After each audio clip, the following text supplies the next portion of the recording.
மாணவர்களே, நாங்கள் இன்றைக்கு நியூட்டனின் இயக்க விதிகள்ல வந்த பாஸ் பேப்பர் எம்சிக்யூ எல்லாத்தையும் பார்க்க போறோம். இப்ப பாருங்கோ, முதலாவது 1980ஆம் ஆண்டு வந்த கேள்வியா. பழைய பாஸ் பேப்பர் கேள்வியில நல்ல கன்செப்டை வடிவ டெஸ்ட் பண்ற கேள்விகள் இருக்கு பிள்ளைகள், பார்க்கணும். முதல்ல படத்திற்கு காட்டப்பட்டுள்ளவாறு 2m mm என 3 திணிவுகள் ஒப்பமான திரை மீது வைக்கப்பட்டுள்ளன. ஏ மீது ஒரு கிடைவிசை தாக்கும் பொழுது பிக்கும் பி ஏ மீது ஒரு கிடைவிசை பி தாக்கும் பொழுது பிக்கும் சிக்கும் இடையே உள்ள மறுதாக்கம் என்னென்று கேட்கிறார். அதாவது இந்த ரெண்டுக்கும் இடையே இருக்கிற மறுதாக்கம் என்னன்றதுதான் கேள்வி. சரி, பாப்போம். முதல் சமன்பாடுகளை போட்டு செய்து காட்டுறேன். பிறகு எப்படியான கேள்விக்கு ஷார்ட்கட் ஒன்று சொல்லி தரணும், டக்குன்னு செய்யக்கூடிய மாதிரி. இங்க பாருங்க, முதல் நாங்கள் படத்தை கீறுவோம். படத்தை கீறி இப்படி ஒரு ஆள், இப்படி ஒரு ஆள், இப்படி ஒரு ஆள், ஓடுதல்ல விசியலை குறிப்போம். 2 mg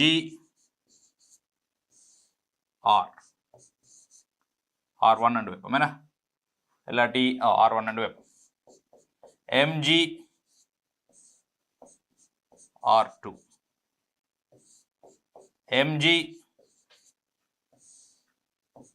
R3. இனி இந்த பக்கத்தில் நாங்கள் பி என்ற விஷயம் கொடுக்கக்குள்ள இவர் போய் அவரில் அடிக்க இவர் 2 பேருக்கு முன்னாடி ஒரு மனதாக்கம் பெறும். வேறன்றத்தால் அதை குடிச்சு காட்டுறேன். இவரில் அடிப்பார், அவர் அதே விஷயோட இஞ்சால் அடிப்பார். இதை நான் S1 என்று வைக்கிறேன். அப்போ இஞ்சாலும் S1 வரும். இனி இவர் போய் இஞ்சால் அடிப்பார் S2, அதே பருமனோட இவர் இஞ்சால் அடிப்பார் S2. இப்போ எங்கள்கிட்ட கேட்கப்பட்டது பிக்கும் சிக்கும் இடையிலான மறுதாக்கம் என்றால் S2 தான் கேட்கப்பட்டது. அப்போ பாருங்க, தொகுதிக்கு இந்த பக்கமா F சமன் MA பாவிச்சிங்கள் என்றால் விசை P துணிவை பாருங்க 2m mm 4m தொகுதியல்ல R முடுகல் E என்று வைப்போம். அப்ப இதுல இந்த R முடுகல் வருது, P இன்கள் 4m என்று வருது. P இன்கள் 4. இனி S2 தான் காணப்படியால் சிக்கு சமன்பாட்டை போடும். சிக்கு இதே திசையில போட்டோம் என்றால் S2 சமன் துணிவு M R முடுகல் P இன்கள் 4. ஆக இதுல இருந்து P இன்கள் 4 என்றபடி எங்களுக்கு வருது. P இன்கள் 4. இது முறைப்படி செய்து எடுக்கிறது, ஸ்டெப்ஸ் எழுதி செய்கிறது. எஸ்ஏகளில் எப்படி ஒரு பகுதி வந்தால் இப்படி கட்டாயம் செய்து அப்படி எல்லாம் உறிஞ்சு இப்படி எல்லாம் செய்தே ஆகும். இப்போ எம்சிக்கு ஒன்று வரைக்குள்ள எங்களுக்கு அதில் ஸ்டெப்ஸ் எப்படி செய்த அவசியம் இல்லை தானே, இப்படி எடுத்தா காணும் தானே. பாருங்க என்னென்று செய்கிறேன்னு சொல்றேன். ஷார்ட்கட் குறுக்கு வழி சொல்லி காட்டுறேன் பாருங்க. இப்போ இந்த பி வந்த பிள்ளைகள் 4m சேர்ந்து தள்ள போகுது. 4m அதுல அங்கே தேவையான விஷயம் மட்டும் குறிக்கிறேன். இவருக்கு இடிப்பாரல்லோ, அது S1 என்று வைப்போம், இவர் S2 என்று வைப்போம். இப்ப இந்த S1 பாருங்க, S1 யார தள்ள போகுது என்றால் 4mல 2m தள்ளையில இந்த S1 தள்ளப்பட்டு கொண்டு போகிறது யார் என்றால் அதுக்கு முன்னுக்கு இருக்கிற 2 திணிவு, அந்த M இன்னொரு M, அந்த 2m தான் முன்பக்கமா போயிடும். பாருங்க இப்படி சொல்றேன் பாருங்க, P 4m தள்ளுது, S1 2m தான் தள்ளுது, S2 கடைசியில் இருக்கிற அந்த ஒற்றை திணிவை மட்டும்தான் அவர் தள்ளி கொண்டு போறார். அப்ப S2 தள்ளப்படுறது ஒரே ஒரு திணிவு M.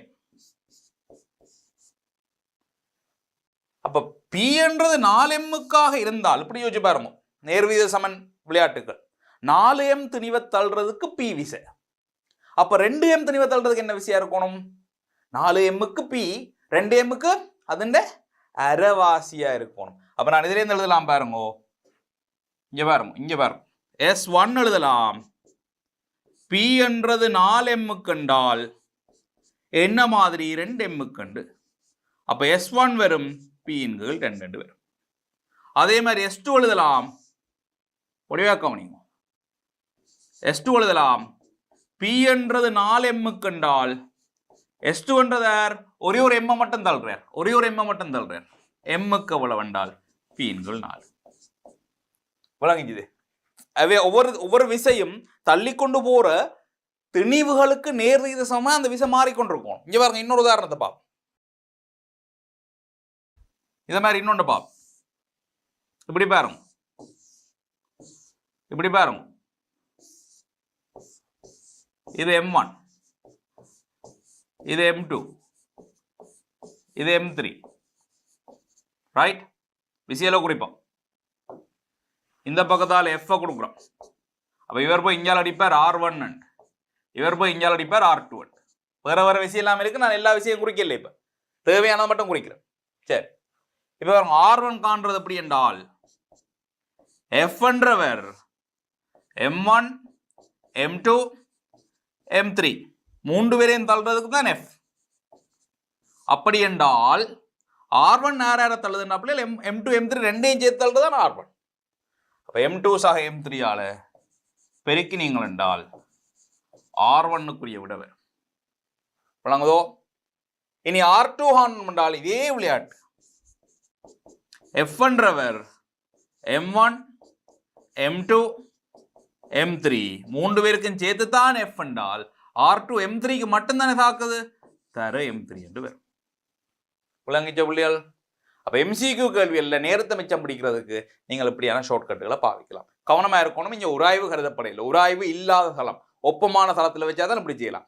உராய்வு இருக்கிற தளம்னா மாறலாம். விடியல் வித்தியாசம் உராய்வும் இல்லை வரப்போகுது. அதாவது இப்படி இந்த பெட்டியை இந்த மேசையில் வச்சு தள்ளிக்குள்ள மேசைக்கும் பெட்டிக்கும் முடியல ஒரு உராய்வு இருந்தால் அந்த உராய்வு வரை பிடிச்சி இழுக்கும். நாங்கள் உராய்வுன்றது படிக்கல. உராய்வு வரைக்குள்ள விடியல் வித்தியாசமா வரும். உராய்வு இல்லாத ஒப்பமான தளத்தில் வச்சு ஒன்றுக்கு மேற்பட்ட துணிக்கைகளை அல்லது பெட்டிகளை வச்சு தள்ளிக்குள்ள அவைகளுக்கு இடையிலான மறுதாக்கம் இப்படித்தான் வரும். விளங்கிச்சதோ? ரைட். எங்க பாப்போம்? ரெண்டாவது, அதுவும் அதே பேப்பர் 1980. 500 கிராம் திணிவும் 100 கிராம் திணிவும் உள்ள இரு ஈயக்கோளங்கள் இலேசான இலையொன்றின் நுனிகளில் கட்டப்பட்டுள்ளன. உயரமான ஒரு கட்டிடத்தின் உச்சியிலிருந்து இது போடப்படுகின்றது. பிசுக்கு விசைகளை புறக்கணிக்கப்படுமாயின், பிசுக்கு விசை என்ன பிள்ளைகள், இப்ப எண்ணெயை பார்த்துருப்பீங்க. எண்ணெய் எப்படி கையில் எடுத்து போட்டு பார்த்தீங்கன்னா அதில் பிசு பிசுன்னு இருக்கு. அதாவது எண்ணெய் மேற்பரப்புகள் அல்லது எண்ணெய் படலங்கள் பிசு பிசு பொண்ணை உண்டு பண்ணும். அப்போ எண்ணெய் இருக்கிற ஒரு போத்திலுக்குள்ள நான் ஒரு கல் ஒன்றை போட்டேன் என்றால் அந்த கல் விளையக்குள்ள அந்த எண்ணெய் பிசு பிசுப்பு அதை விழ விடாது. அப்போ பிடிச்சு பிடிச்சு இழுக்கும். இருந்தாலும் கல் விழும், ஆனால் கல் சுயாதீனமாக விழுற மாதிரி விழாது. அதாவது ஒரு தடை விசை ஒன்றை ஏற்படுத்தும் பிசுக்கு விசை. அது எண்ணெய்க்கு இருக்கிற மாதிரி தண்ணிக்கும் இருக்கு, ஆனால் தண்ணியில் பிசுக்கு குறைவு. அதால் எங்களுக்கு இப்படி தண்ணியை எப்படி சுரிஞ்சு பார்த்தா தெரிகிறது இல்லை, ஆனால் இருக்கு. எண்ணெய்க்கு பிசுக்கு விசை சரியான கூட விஸ்காசிட்டின்னு சொல்றது, அது தண்ணிக்கு குறைவு. காத்துக்கும் இருக்குது அப்படி ஒன்று. காத்துக்குள்ளாலே மறியக்குள்ள தடை விசை வருது இல்லையா, அந்த பிசுக்கு குணம் ஒன்று இருக்கு அதுக்கு. ஆனா நாங்கள் அதை புறக்கணிக்கிறோம். புறக்கணிச்சா என்ன அர்த்தம்? காத்துல பிசுக்கு விசை இல்லை ஏண்டா விளையக்குள்ள ஏதாவது பொருட்கள் விளையக்குள்ள காத்ததை பிடிச்சு இழுக்காது, காத்ததை தடை செய்யாது, தடை விசை இல்லை. தடை விசை இல்லை என்பது வித்தியாசமா சொல்ற பாருங்க. பிசுக்கு விளைவுகள் இல்லை, அது விழும்போது இலையின் இழுவை ஒரே வழங்கணும். இங்க பாருங்க, ஒரு இலை ஒரு திணிவு இன்னொரு திணிவு. இவர் M1 வைப்போம், இவர் M2 வைப்போம். நாங்கள் பொதுவாக போட்டு முதல் யோசிப்போம், அப்புறம் 500 கிராம் 100 கிராம் போட்டுப்பா. M1 M2 தண்டு திணிவு ரெண்டு பேரையும் கட்டி வச்சிருக்கீங்க. ஓகே, ஒரு இலை. இப்போ ரெண்டு பேரையும் எப்படி பிடிச்சு ஒரே ஏரியா விடுறியல், அப்படி ஒரே ஏரியா ரெண்டு பேரும் விடுறியல். பிள்ளைக்குள்ள இந்த இலைக்கு என்ன நடக்கும்ன்றதான் கேள்வி. இப்போ பாருங்க, இவரில் தாக்க போற நிறை mg M1g, இவரில் தாக்க போற நிறை M2g. புவியீர்ப்பின் கீழ் சுயாதீன இயக்கம், வேற விஷயம் ஒன்றுமே இல்லை. ஒரு தரம் பிடிச்சு இழுக்க இல்லை, சுயாதீனமா விளைக்குள்ள F7 MA இருக்கா பாவிச்சு பார்ப்போம். M1 இருக்கிற விசை M1g, துணிவு M1 R முடுகல் A1 என்று வைக்கிறோம். அப்ப A1 சமன் G என்று வருது. சரி, M2க்கு பாவிச்சு பார்ப்போம். இப்ப நான் இவட்டை R முடுகல் A1 என்று வைக்கிறேன், இவட்டை R முடுகல் A2 என்று வைக்கிறேன். சரி, M2க்கு பாவிச்சு பார்ப்போம். M2G துணிவு M2 R முடுகல் A2, M2 மட்டினால் A2 சமன் G. என்ன விளங்குது? ரெண்டு திணிவுமே ஒரே ஆர்முடோட முளப்போயிடும். அப்போ நான் பிடிச்ச ஓய்விலேருந்து விடையக்குள்ள 2 பேருக்கும் ஆரம்ப வேகம் உண்டு, 2 பேருக்கும் ஆர்முடுகள் உண்டு என்றால் எப்போ பார்த்தாலும் ஒரே வேகத்தோடையே விழுந்து கொண்டிருப்பினோம். அப்போ 2 பேரும் ஒரே வேகத்தோடு விழுந்து கொண்டிருக்கிறதால பிள்ளைகள் இவர் 2 பேரும் இதே ஸ்தானத்தில் கொஞ்சம் நேரத்துக்கு பிறகு பார்த்தீங்கன்னா இதே மாதிரி தான் இருக்க போயிடும். இந்த எப்படி தான் இருக்க போகுது, இன்னும் கொஞ்சம் நேரத்துக்கு பிறகு பார்த்தா எப்படி இருக்கு. அதாவது 2 பேரும் வேற வேற வேகத்தில் விழுவினமா இருந்தால், 2 பேரும் வேற வேற வேகத்தில் விழுவினமா இருந்தால் ஒன்று கீழே விழ, ஒன்று அதை விட ஸ்லோவாக விழ, இழுபடும். யோசிச்சு பாருங்க. இப்போ சும்மா வைப்போம் M1 ஃபாஸ்ட்டாக விழுதுண்டு, M1 வேகம் டக் டக்குன்னு கூடுது, M1 ஆர்முடுகள் கூடண்டு வைப்போம். அப்போ M1 கீழே எடுத்துக்கொண்டு வரும், M2 ஸ்லோவாக தான் வரும். சில வேலை பார்த்துருப்பீங்க பிள்ளைகள், இப்போ அவங்க அப்பா பிள்ளையோட கூடிய நடந்து போய்க்குள்ள அப்பா ஒரு 2 ஃபாஸ்ட்டாக நடந்து போவார் முன்னுக்கு, புள்ள பின்னால் இழுபட்டு கொண்டு வரும், நம்ம அந்த கையை இழுத்து பிடிச்சொண்டு போவார். சில வீட்டில் மாறியும் நடக்கும், புள்ள விழுந்து ஓடி போகும், அப்பா பின்னுக்கு மெல்ல மெல்ல தான் வருவார். அப்போ புள்ளை அப்பா அப்படி இழுத்து கொண்டு போகும். அப்போ 2 திணிவுகள் ஒவ்வொன்றும் வேற வேற வேகத்தில் ஓடிக்கொண்டிருக்கக்குள்ள அந்த இணைக்கிற இலையில இழுவ வரும். அதாவது ஃபாஸ்டா போறவர் ஸ்லோவா போறவர் பிடிச்சி இழுப்பார், வா வா வா. ஆனா எங்கேயாவது சோடியல் நடந்து போய்க்கல பாருங்க, 2 பேரும் கையை பிடிச்சு நடந்து போயினோம், நடந்து போய்க்கல 2 பேரும் ஒரே வேகத்தில் நடந்து போயினோம். ஒருத்தர் ஒரு ஆள் பிடிச்சி இழுக்க மாட்டோம், 2 பேரும் ஆறுதலா ரிலாக்ஸா மெல்ல மெல்ல 2 பேரும் ஒரே வேகத்தில் நடந்து போய்க்குள்ள கை இழுபடாது. 2 பேரும் கையை எப்படி தொய்ய வச்சு ரிலாக்ஸா நடந்து போயினோம். என்ன காரணம்? 2 பேரும் ஒரே வேகத்தில் நடந்து போயிடும். அப்போ 2 துணிக்கைகள் ஒரே வேகத்தில் போய்க்குள்ள, ஒரே ஆர்முடுகளோட போய் கொண்டிருக்கக்குள்ள எல்லா நேரமும் வேகங்கள் சமனாக இருக்கும் என்று சொன்னால் அவைக்கு இடையில இருக்க இலையில இழுவ வராது. ஒரு தரம் பிடிச்சி இழுக்கே இல்லையாங்க. 2 துணிக்கையில ஒன்று சார்பா ஒன்றுக்கு மெட்டது இயக்கம் இருக்கும் என்றால், அதாவது ஒன்று ஸ்லோவா ஒன்று ஃபாஸ்டா போகும் என்றால் அந்த இடத்துல இழுவ வரும், இழுபடும். அதாவது ஃபாஸ்டா போற துணிக்க ஸ்லோவா போற துணிக்க பிடிச்சு இழுக்கும், வா வா. இங்க என்ன மாதிரி ஒரே வேகம், ஆரம்ப வேகம் உண்டு, ஆர்முடுகள் உண்டு, அதால இலையில இழுவை வாரதுக்கு வாய்ப்பே இல்லை. இழுவை எப்பொழுதும் பூஜ்ஜியமாகவே இருக்கு, எப்பொழுதும் பூஜ்ஜியமாகவே இருக்கு. விளங்கிச்சதோ? ரைட். அதே பேப்பர்ல வந்து இன்னொரு கேள்வி 1980ஆம் ஆண்டு பாருங்க, நல்ல கேள்வி எல்லாம் இருக்கு. ஏன்னா கன்செப்ட் எல்லாம் வடிவா டெஸ்ட் பண்ற கேள்வி எழுது. உராய்வின்றி ஒரு கப்பியை சுட்டி செல்கின்ற இலேசான இலை ஒன்று படத்தில் காட்டப்பட்டுள்ளது. இலையின் நுனிகளில் ஒன்றை ஒரு குரங்கு பிடித்துக் கொண்டு தொங்குகிறது. இது குரங்கா? இதுதான் குரங்கு. இலையின் மட்டே நுனியிலே குரங்கு இருக்கும் அதே மட்டத்தில் குரங்கின் நிறைக்கு சமனான தல ஆடி ஒன்று தொங்க விடப்பட்டது. கண்ணாடி தலவாடி தெரியும், தலவாடினா மோம்பாக்குற தலவாடி. என்ன நாங்கள் சில கண்ணாடின்னு சொல்றாங்க, ஆனால் அது கண்ணாடியில தலவாடி ஏண்டா அதில் எங்கள் முகம் தெரியும். பின்வரும் கூட்டுகளை கருது. குரங்கு ஆடியிலே தன் பிம்பத்தை பார்த்தலை தவிர்ப்பதற்கு. என்ன நடக்குன்னா, குரங்கு இதுல வந்து பிடிச்சிடுச்சு, பிடிச்சு தொங்கி போட்டுதான் அங்கால பாக்குது, அவட்ட முகம் கண்ணாடியில தெரியுது. குரங்கு பயந்து போச்சு, தென்னை முகத்தை பார்த்துட்டு தானே பயந்து போச்சு. அப்ப இப்ப என்ன யோசிக்குதுன்னா, என்னன்றாப்போ அந்த கண்ணாடியிலிருந்து விடுவடலாமட்டு, ரைட், ஒன்றில் மேல போகணும் இல்லாட்டி கீழே போகணும், என்ன செய்யலாம்னு யோசிக்குது குரங்கு. குரங்கு தானே, குரங்கின் அளவில் யோசிக்கும். ரைட், இந்த கண்ணாடியிலிருந்து தன் பிம்பம் வாரதை எப்படி தான் தவிர்க்கலாம். 3 விட தந்திருக்கார். முன்னேம்பா குரங்கு இலையின் வழியே ஏற வேண்டும் என்று சொல்றார். குரங்கு இலையின் வழியே ஏறினா என்ன நடக்கும்னு பா. இங்க பாருங்க, குரங்கின் நிறை MG என்று வைப்போம். அப்படின்னால் கண்ணாடி நிறையும் MG. ஏன் ஒரே தனி உள்ளன்னு சொல்லி இருக்கிறார். எங்க குரங்கின் நிறைக்கு சமனான தலவாடி. அப்ப அவர் MG என்ன, இவரும் MG. குரங்கின் கையில மேல் நோக்கி T என்று வரும். ஏன் அந்த இலை குரங்க பிடிச்சு இழுக்கு T. அதே இலை ஒப்பமான மேற்பரப்பினுடைய இங்கே வந்து T வரும். ரைட். இப்ப என்ன நடக்குது? குரங்கு இழுத்து பிடிச்சு ஏற போகுது. அப்போ குரங்கு டீயை கூட குரங்கு ஏறணும்னா என்ன செய்யணும்? இன்னும் கொஞ்சம் இறுக்கமா இழுக்கணும். குரங்கு பிடிச்சு இறுக்கமா இழுக்கல இந்த டீ கூடும். டீ கூடினா தான் சின்னதாக ஒரு 600 வரை ஏறி போகலாம். அந்த டீ கூடினால் இஞ்சாலையும் டீ கூட போகுது, MG மாறாது. அப்ப இங்க டீசாய் MG என்ற விளை உள்விசை இருக்கிற மாதிரி இங்கேயும் டீசாய் MG என்ற விளை உள்விசை வரும். அப்போ குரங்கு எவ்வளவுத்தால் ஏறுதோ அதே உயரத்தால, அதே ஆர்முடுகளோட, அதே வேகங்களோட இந்த தலவாடியும் மேலேறி கொண்டிருக்கும். என் தலவாடிக்கும் குரங்குக்கும் எப்ப பார்த்தாலும் ஒரே விசைகள்லாம் தாய் கொண்டிருக்குது. 2 பேருக்கு நிறை உண்டு, 2 பேருக்கும் டீ உண்டு. அப்போ குரங்கு பிடிச்சி கொஞ்சம் வேகமாக இழுத்து என்றால் இல்லை கொஞ்சம் இறுக்கி இழுத்து என்றால் அந்த டீ கூடும். சரி, குரங்கு ஏறும். ஆனால் அதே டீ தான் கண்ணாடிக்கும் பெறப்போம், தலைவாடிக்கும் பெறப்போகுது இஞ்சால. அப்போ டீ தலைவாடிக்கும் கூட போகுது, அப்போ தலைவாடியும் மேலே போகும். அப்போ என்ன நடக்கும்னா அப்படியே நான் முதல் முறை கணக்கு செய்து காரணம் முதலாவது போகுது, இதுக்கு முதல் போகுது இல்லை, ரெண்டு பக்கம் குரங்கு இருக்கிற மாதிரி. ஒரு குரங்கு சும்மா நிற்குது, மற்ற குரங்கு பிடிச்சி இழுக்குது. பிடிச்சி இழுக்கிறவர் கைத்த கீழே விட இப்போ 10 மீட்டர் கயிறு கீழே வந்தால் உண்மையில் இவர் 5 மீட்டர் ஏறி இருப்பார், மற்ற பக்கத்தில் இருக்கிறவங்க 5 மீட்டர் ஏறி இருக்கு. அதே இல்லாமல் தான் நீங்கள் இவர் பிடிச்சி இழுத்து கயிறை கீழே விட 2 மீட்டர் கயிறு கீழே போச்சு என்றால் இந்த குரங்கு 1 மீட்டர் தான் உயரம் போயிருக்கும், தலைவாடி 1 மீட்டர் உயரம் கூட போயிருக்கும்.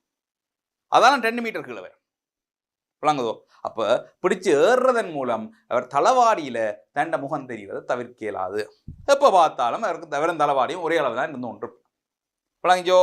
ரைட். அப்போ இது பிள்ளை இலைவழியே இறங்க வேண்டும். இறங்குறன்னா அது மற்ற பக்கம், அதாவது டீ குறை, அதாவது கைத்த மெல்ல மெல்ல விடுறது. கைத்த மெல்ல மெல்ல விட்டாருண்டா டீ குறையுது என்றால் அதே கண்டிஷன் தானே பிள்ளைகள் இவருக்கும் டீ குறையும். அப்ப தலைவாடியும் கீழே இறங்கும், விளங்குது? டீ குறைஞ்சால் இவருக்கும் அதே மாதிரி. இப்ப கீழ் நோக்கி பார்த்தா எம்ஜி சாய டீ, இவருக்கும் எம்ஜி சாய டீ, 2 பேரும் ஒரே 6 முடிவுகள் வரணும். அதான் இப்ப நடக்கும்டா, 2 மீட்டர் கைத்த மேல விட்டுதுன்னா குரங்கு தலைவாடி 1 மீட்டரால இறங்கும், குரங்கு 1 மீட்டரால இறங்கும், 2 பேரும் விழுவிடும். 10 மீட்டர் கைத்த குரங்கு விட்டுது என்றால் குரங்கு 5 மீட்டர் உயரத்தால குறையும், தலைவாடியும் 5 மீட்டர் உயரத்தால குறையும். 2 பேரும் அப்படியே நேர தான் இருந்தோன்று. பழங்கிச்சோ? ரைட். ஆக இது புல, அதான் அதன் மூலமும் அவர் தலைவாடிக்கு நேரே இருக்கிறத தவிர்க்க இயலாது. இளையை கைவிட வேண்டும். கைவிட்டால் இந்த டீ இல்லாம போகும் 2 பேருக்கும் எம்ஜி மட்டும்தான் இருக்கும். இளைய கைவிட்டா இலை தொஞ்சு போய் இழுத்து கொண்டுட்டா தான் இளைய கைவிட்டா இழுவை இல்லை. 2 பேருக்கும் எம்ஜி மட்டும் இருக்கு. 2 பேரும் புவியீர்ப்பிங்கள் சுயாதீனமாக விழுவினோம். முதல் செய்த கல்லு கணக்கு மாதிரி 2 கல்லும் ஒரே அடியா விழுமுன்னு சொன்னேன். அதே மாதிரி குரங்கும் தலைவாடியும் ஒரே அடியா விழுவினோம். ஆளையால் பார்த்து கொண்டே வந்து விழுவினோம். புழங்குதோ? அப்ப கையை விட்டாலும் கூட அவர் கண்ணாடியிலேருந்து அந்த தலைவாடியிலேருந்து விலக இயலாது. புழங்கிச்சதோ? ஆக இந்த கூட்டுக்கள்ல ஏபிசி பிள்ளைகள் 2 உண்மையானவன் இருக்குது, ஒன்று பொய்யானவன் வரணுமா? இவரை மாற்றி விடுவோமே, நாங்கள் இவரை மாற்றிடுவோம். உண்மையற்றவேன்னா ஏபிசி ஆகிய யாவுமே உண்மையற்றவை. 3மே புல. 3ல் எதை செய்தாலும் அவர் பார்க்கிறத தவிர்க்க இயலாது. 3மே உண்மையற்றவை. விடை 5வது. வழங்கிச்சோ? ஆழமான அறிவு இருக்கணும் இல்லையா? நியூட்டன் இயக்க விதியில் சரியான அறிவு இருந்தால் தான் இப்படியான கேள்விகள் செய்யலாம். சும்மா எஃப்எம்என்மே போட்டு கணக்கு செய்கிற மாதிரி இல்லை. பாருங்க, ஆழமாக டெஸ்ட் பண்ணுறாங்க. வடிவாக விளங்கி படிக்கணும். கணக்கு செய்கிறது மட்டும் வேலை இல்லை பிசிக்ஸில். பொருள் ஒன்றின் நிறையானது பூமியில் 100 நியூட்டனாகவும் சந்திரனில் 17 நியூட்டனாகவும் உள்ளது.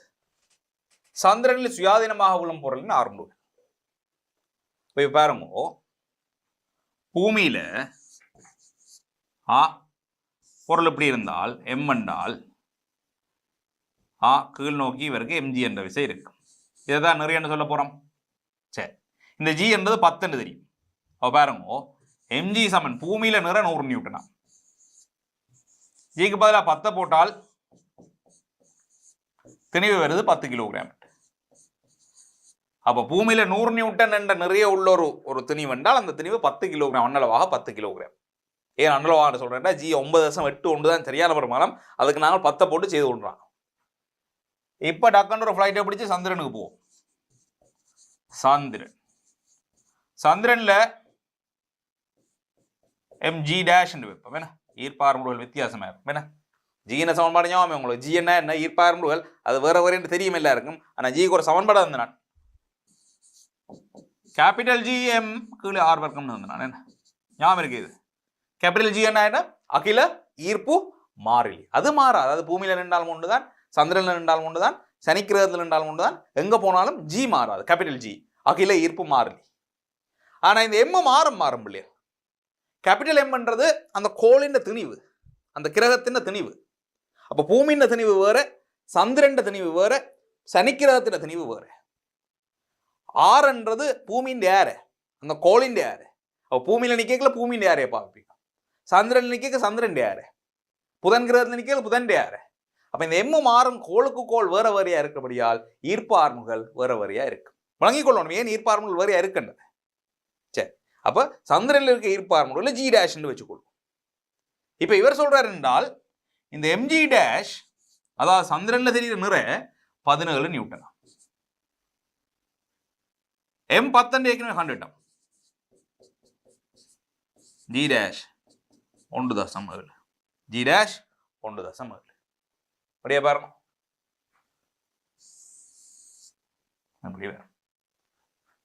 ரைட். பொதுவாகவே இப்படி ஒரு விஷயத்தை நீங்க ஞாபகம் வச்சுக் கொள்ளலாம். சந்திரன்ல பூமியின் ஈர்ப்பார்முகள் மாதிரி அன்னளவாக 1/6 தான் இருக்கு. அப்போ பூமியில 10 என்றால் அதுண்ட 1/6 தான் பொதுவாக சந்திரன்ல இருக்குது. அப்ப 10/6 பாத்தீங்கன்னா கிட்டத்தட்ட 1.66 1.7 பாருங்க அப்படியே. அப்ப அந்த விட ஞாபகம் இருக்கிற ஒரு மாணவனுக்கு டக்குன்னு விளங்கணும் இதுக்கு 1.7 விட வரணும். வேற ஹோல் தந்தா தெரியாது எனக்கு, யுரேனஸில் என்ன ஈர்ப்பார்முகம்னா எனக்கு தெரியாது, செய்துதான் பார்க்கணும். ஆனால் இப்படி சந்திரன் வரைக்குள்ள பெரும்பாலும் பிள்ளைகள் உண்மையான வேல்யூல இருந்து விலகி போக மாட்டோம். இப்ப சந்திரன் சம்பந்தமாக கணக்கு தெரியக்குள்ள அதுல வார ஜி குறிய விட 1.7 இருக்கிறது வளமை. அப்ப அப்படியான கொஞ்சம் கொஞ்சம் ஐக்கியூக்களை நீங்க பாவிச்சு கொள்ளலாம். அடுத்தது முறையே 2 கிலோ 8 கிலோ எனும் திணிவுகளுடைய ஏபி என்னும் இரு பொருட்கள் உராய்வு அற்ற பரப்பின் மீது ஓய்வாய் உள்ளன. ஒவ்வொன்றுக்கும் தனித்தனியே சரியாக 2 செகண்டுக்கு 2 நியூட்டன், 1 செகண்டுக்கு 2 நியூட்டன் என்னும் விசை ஒன்று விடுவிக்கப்படுகிறது. இந்த 1 செகண்டின் முடிவில் ஏ ஆனது யூ வேகத்தை அடையுமாயின் பி ஆனது ஒத்த வேகம் என்னன்னு கேட்கிறேன். பாருங்க, 2 சமன்பாடு இதுக்கு பாவிக்கலாம். கணத்தாக்குன்றதை பாவிக்கலாம். கணத்தாக்கு சமன் உந்த மாட்டம் என்று சொல்லி ஒன்று படிக்கிறாங்க, ஞாபகம் இருக்கோ?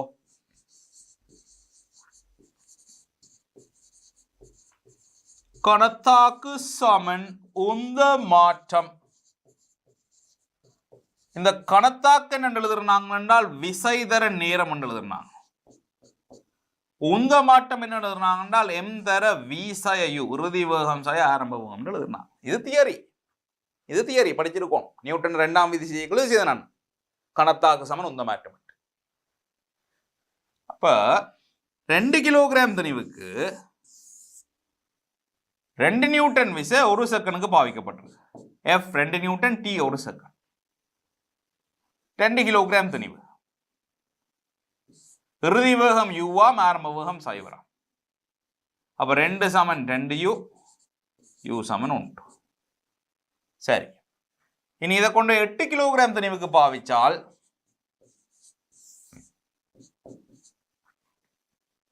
அவருக்கு 2 நியூட்டன் 1 செகண்டுக்கு பாவிக்கப்பட்டிருக்கு.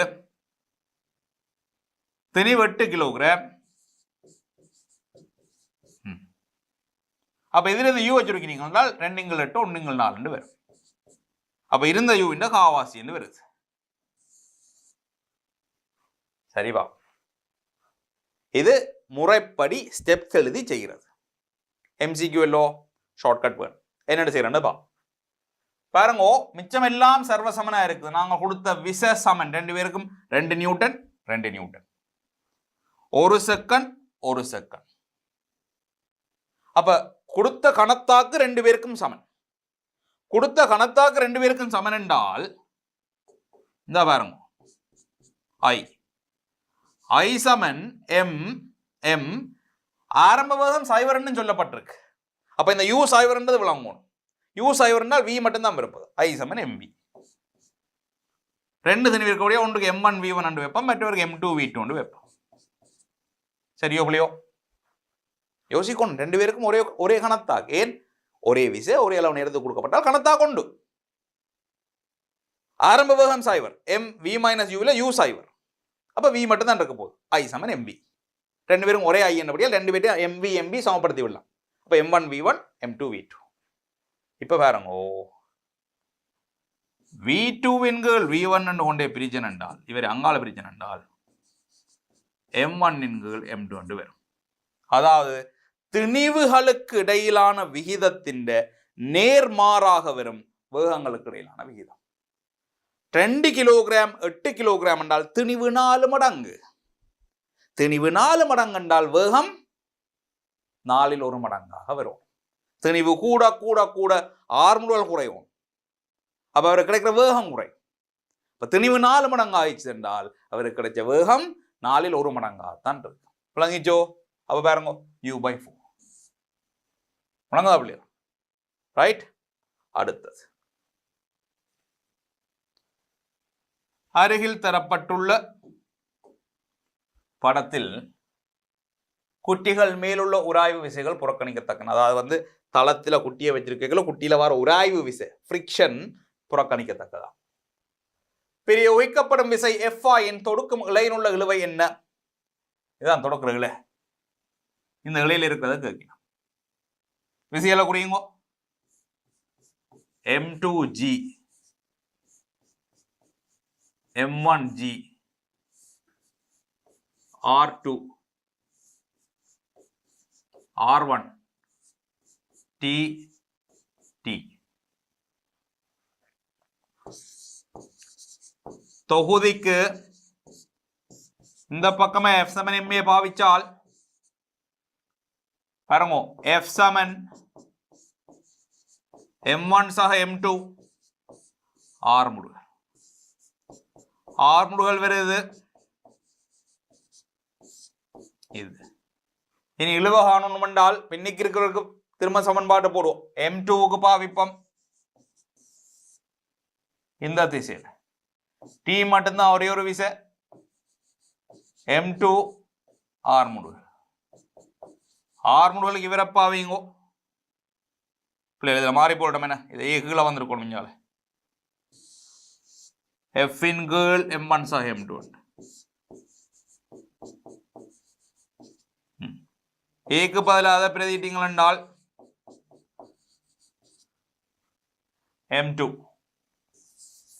5வது விட சரியா. ரைட். இது வளமையான ஸ்டெப்ஸ் எழுதி செய்யுது. ஷார்ட் கட் என்ன இதுக்கு பாருங்க. குறுக்கு வழி முதல்ல சொல்லி தந்த நான்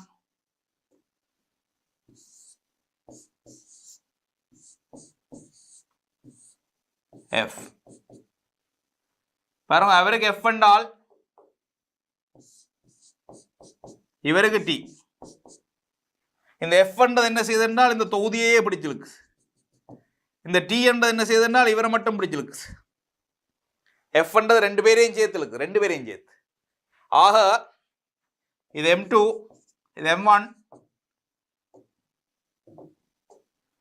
M1 சக M2 2 பேருக்கும் சேர்த்து தான் F.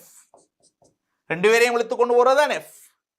ஆனால் T என்றது யாருன்னா M2 மட்டும்தான் இழுக்கு. அப்ப நான் எழுதலாம் பாருங்க. M2க்கு மட்டும்தான் T.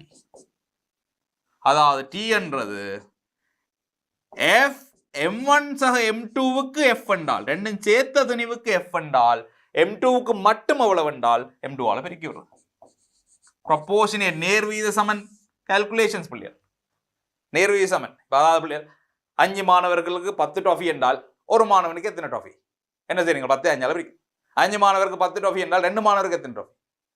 10 5 பிரிச்சு 2 ஆள் பிரிக்கிறீங்க. அத மாதிரியான வேலை. M1 சக M2க்கு F என்றால் M1 சக M2க்கு F என்றால் M2க்கு எவ்வளவு? F M1 சக M2ஆல பிரிக்கிறது. பிரிச்சு போட்டு M2ஆல மட்டும் பிரிக்கிறது. டக்குன்னு எடுக்கலாம். எத்தனை திணிவு இருந்தாலும் இப்படி 1 2 3 4 5 திணிவு இருந்தாலும் கொடுக்குற விசையை மொத்த திணிவால பிரியுங்கோ. பிரிச்சு போட்டு நீங்கள் பார்க்குற புள்ளிக்கு பின்னுக்கு யார் இருக்கணுமோ அவையால பின்னுக்கா அத T எந்தெந்த விசையை எழுத்து கொண்டு போகிறது பார்க்கணும். இங்க பாருங்க இன்னொன்று.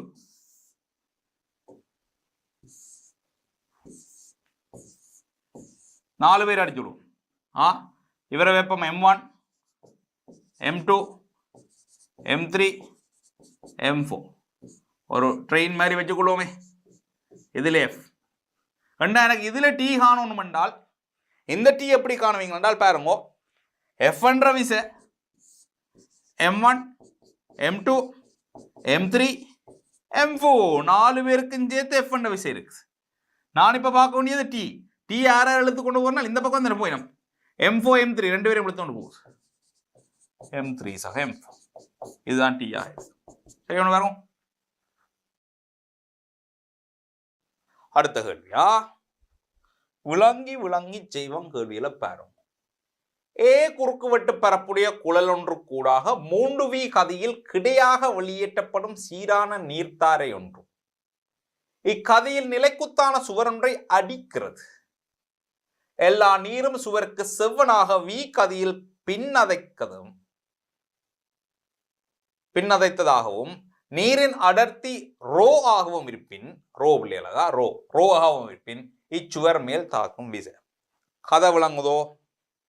கதை விளங்கணும் முதல்ல. ரைட், இது சுவர். அப்ப இதுக்குள்ளால தண்ணி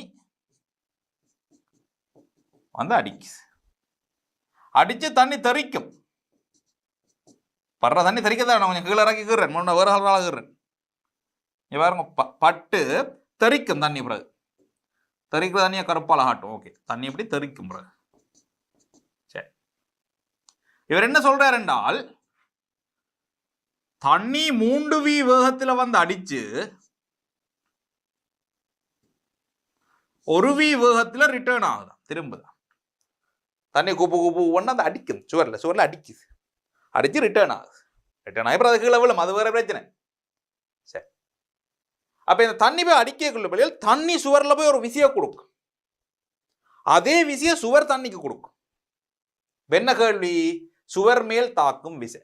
பாருங்க, தண்ணி தண்ணியை நான் எப்படி இருக்கிறோமே, இதுதான் தண்ணின்னு வைப்போம். ரைட், இந்த தண்ணி இது சுவர்ல போய் அடிக்கக்குள்ள தண்ணி சுவரில் ஆறுன்ற ஒரு விசையை கொடுக்கும். சுவர் தண்ணியில ஒரு ஆறுன்ற விசையை கொடுக்கும். சரிதான். இப்ப எங்கள்ட்ட கேட்கப்பட்டது இது. ஆனால் சுவருக்கு F(ma) உந்த மாட்டம் கணத்தாக்கெல்லாம் பாவிக்கலாது. ஏன்னா சுவர் ஒரு நிலையானது, சுவர் நிலத்தில் கட்டி இருக்கு, நிலத்தால் நிறைய விசை வரும். அப்ப சுவரனா ஒரு சுயாதீனமா பொருளை எடுத்து கணக்கு செய்யலாது. அப்ப நாங்க என்ன செய்வோம் என்றால், இந்த நீர்த்தாரைக்கு செய்வோம். நீர்த்தாரைக்கு F(ma) தேவையான சமன்பாட்டையை போட்டு ஆற கண்டால், அந்த ஆறான நீர் சுவர்ல கொடுத்த ஆறு, நீர் சுவருக்கு கொடுத்த விசையும் சுவர் நீருக்கு கொடுத்த விசையும் ஒன்றுதானே. ஏன்? தாக்க மறுதாக்கம், ஆக்ஷன் ரியாக்ஷன். எங்க பார்ப்போம். இப்ப நீர்த்தாரிய பார்ப்போம். இப்படி பாருங்க பிள்ளைகள், 1 செகண்ட் நேரத்தை நான் கருதினேன் என்றால், 1 செகண்ட்ல சுவர்ல போய் மோதின திணிவெடுங்க பார்ப்போம். சுவரில் 1 செகண்டில் மோதிய நீரின் திணிவு. என்ன அப்படி தண்ணி தொடர்ச்சியா வந்து இருக்குது, நாங்கள் ஏதாவது ஒரு திணிவு எடுத்து அதுக்கு பாவிக்க வேண்டி இருக்கும். என்ன திணிவென்றால் வடிவா பாருங்க,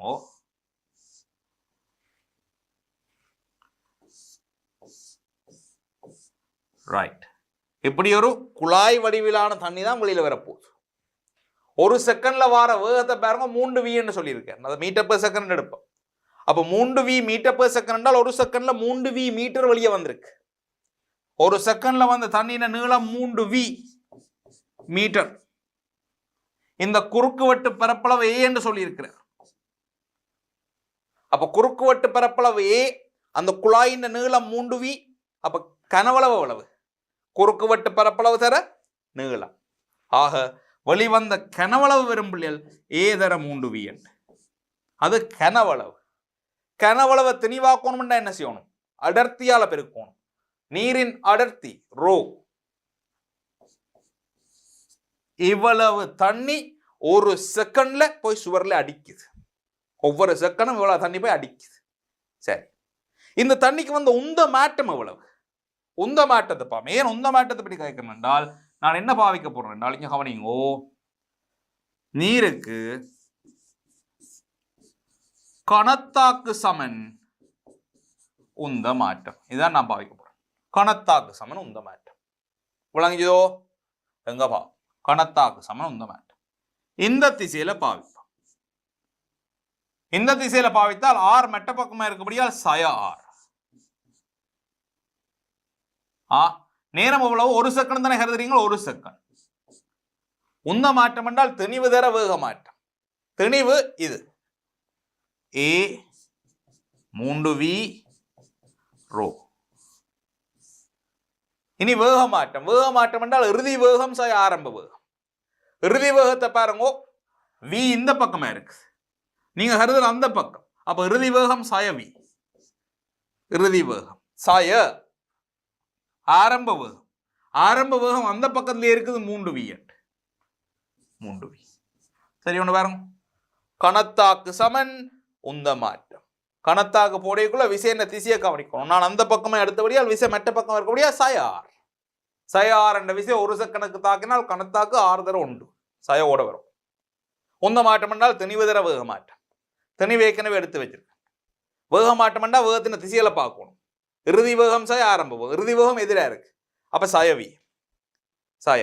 ஆரம்ப வேகம் அந்த திசையில இருக்குது 3v, ரெண்டுமே சாய. அப்ப இதுல சயார் சமன், இதுல பாருங்க 3a ரோ v, இதுக்குள்ள 3v 4v என்று வரும் சய. அந்த சயவை முன்னுக்கு போறட்டே 4v.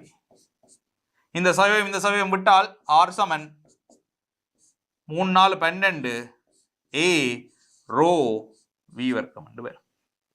சரி, பாருங்க r சமன் 12 a ரோ v வர்க்கம். அப்ப என்ன செய்த நான் ஒரு செகண்ட் நேரத்தில் வெளிவந்த திணிவு, அந்த திணிவுக்கு ஏற்பட்ட வேக மாற்றம், வேக மாற்றம் அதை வச்சுக்கொண்டு உந்த மாற்றத்தை கணக்கு. உந்த மாற்றம் தான் கணத்தாக்கு. கணத்தாக்கு நான் ஒரு செகண்டுக்கு எல்லோ பார்க்கிறோம். சரி, இது நீருக்கு எல்லோ பாவிக்கிறீங்க. நீருக்கு வந்த விசை 6 என்றால் அதே விசை தானே பிள்ளைகள் சுவர்லையும் வரணும், தாக்கம் மறுதாக்கம் தானே. ஆக 12 ஏரோ வி வர்க்கம் என்பது இதற்குரிய விடையாக இருக்கு. உலங்கிச்சோ, நல்ல கேள்வி இது. பாருங்க, திருப்பி இருக்கா. அடுத்தது 1983ஆம் ஆண்டு வந்த கேள்வி. புறக்கணிக்கத்தக்க நிறையுடைய ஒப்பமான கப்பி ஒன்று வித்தராசு ஒன்றினால் தொங்கவிடப்பட்டுள்ளது. இக்கப்பிக்கு மேல் செல்லும் பாரமற்ற விரிவடையா இலை ஒன்றின் எதிர்முனைகளுக்கு 2 கிலோகிராம் 6 கிலோகிராம் ஆகிய நிறைகள் பொருத்தப்பட்டுள்ளன. இந்நிறைகள் ஈர்ப்பின் கீழ் அசைய விடப்படுமாயின் வித்தராசில் உள்ள வாசிப்பு. உங்களுக்கு விளங்கணும், இவருக்கு 6g என்றால் 6g என்று வச்சுக்கொள்ளலாம், அல்லது 60 நியூட்டன் என்று போடலாம். 20 நியூட்டன் டி, அதே இழியண்டபடியா டி எப்படியே வந்தால் அந்த டி இங்கேயும் வரும். என்ன இல்லை, கப்பியை பிடிச்சிருக்கு. இதுல டி டேஷ் வச்சா அந்த டி டேஷ் தான் எங்கட வாசிப்பா இருக்க போகுது. இதுண்ட வித்தராசின வாசிப்பு டி டேஷா இருக்க போகுது. அப்ப டி டேஷை கண்டனண்டா சரி, புறக்கணிக்கத்தக்க நிறைய கப்பின்னு சொல்லியிருக்காரு. அப்ப யோசிச்சு பாருங்க, நான் கப்பிக்கு இந்த கப்பிக்கு கீழ்நோக்கி எஃப் சமன் எம்ஏ பாவிக்கிறேன் என்றால் 2t சாய டி டேஷ் திணிவு 0 இல்லோ 0, டி டேஷ் சமன் 10t, டி டேஷ் சமன் 10t. கப்பிக்கு திணிவு இருந்திருந்தாலும் கூட கப்பி இயங்காட்டி கப்பி ஆர்முடல் இல்லைன்னு சொன்னால் அது 0 தான் வரும். அந்த பக்கம் கப்பி நிலையா தானே இருக்க போகுது. ரைட், இப்ப டீயை காணும். டீயை காண்றது இவன் ஆர்முடல்ல பார்க்க முடியிருக்கு. ஏ ஏ பாருங்க, நாங்கள் 6 கிலோகிராமுக்கு மேல் நோக்கி பாவிச்சால் டி சாய் 60 6a, 2 கிலோகிராமுக்கு கீழ் நோக்கி பாவிச்சால் 20 சாய டி 10a. இது ரெண்டையும் பிரித்து விட்டீங்கன்னா டி சாய் 60 20 சாய டி 6 10 3. இதை சுருக்கினீங்கள் டி சாய் 60 60 சாய டி, இங்கால உணர்ந்தால் 2t, இந்த 60 அங்கால உண்டா 120, டி சமன் 60. டி 60 என்றால் டி டேஷ் வரணும், டி டேஷ் வரணும். பாருங்களேன், டி 60 சரியா ஒன்று எங்கேயோ பிளவு விட்டுருக்கோம். இங்கே பாருங்க, டி சாய் 60 டி சாய் 60 சமன் 6, 20 சாய் டி சமன் 2. பிரிச்சிங்கள்டா டி சாய் 60, இதுல 3 பிரிக்க 3t வந்திருக்கணும். எப்படி இதுல 3t,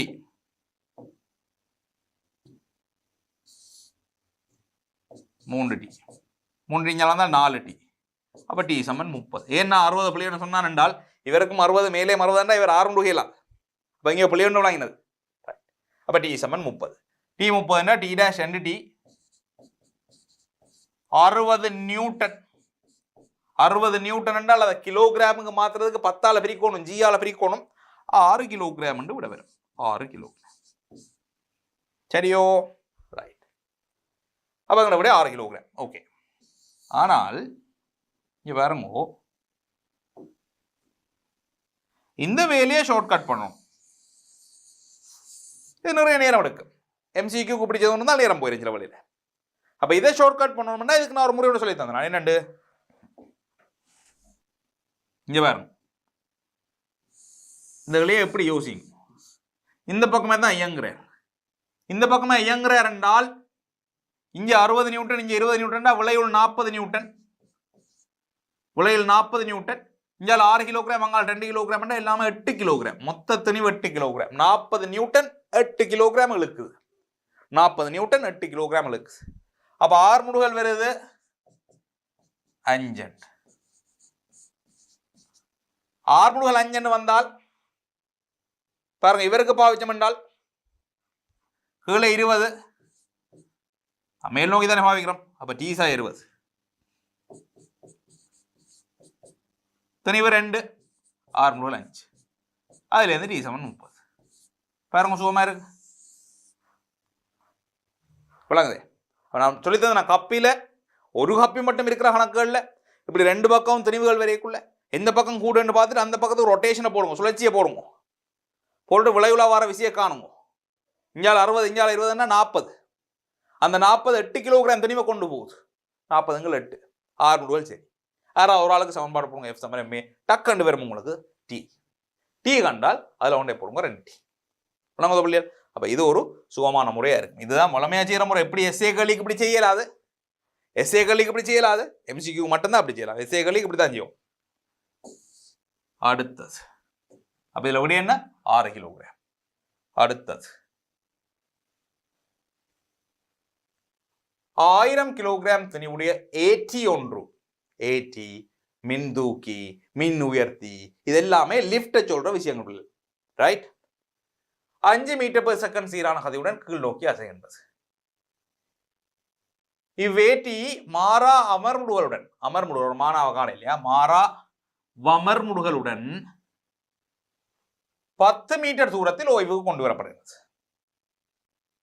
ரைட் உராய்வு விசைகள் புறக்கணிக்கத்தக்கவையாவின் இவ் அமர்முடுகளின் போது தாக்கும் தடத்தில் உள்ள இழுவை என்ன தாங்கும் தடத்தில் உள்ள இழுவை என்ன தாங்கும் தடமண்டா இதுதான் லிஃப்ட் இதுதான் அதன தாங்கும் தடம் லிஃப்ட் பிளேயர் முதல் 5 மீட்டர் per செகண்ட்ல வருதான் அப்புறம் அமர்முடுகளோட பெருமன் தெரியல இதுல ஓய்வடையுது டீ இருக்க போகுது இந்த தூரம் 10 மீட்டரா 1000 கிலோகிராம் துணி வந்தபடியால் 10,000 நியூட்டன் விசகுகள் நோக்கி இருந்திருக்கு 1000 ஜிக்கு 10 போட்டால் 10,000 முதல்ல 6 முடுகளை காணும் நான் அமர்முடுகளை கண்டா தான் எஃப் சமன் எம்ஏ போட்டு விசையை காணலாம் அமர்முடுகளை காண்றதுக்கு பாருங்க எஸ் தரப்பட்டிருக்கு ஆரம்ப வேகம் தரப்பட்டிருக்கு வி தரப்பட்டிருக்கு இறுதி வேகம் தெரியும் டி தெரியாது ஏதான் காணும்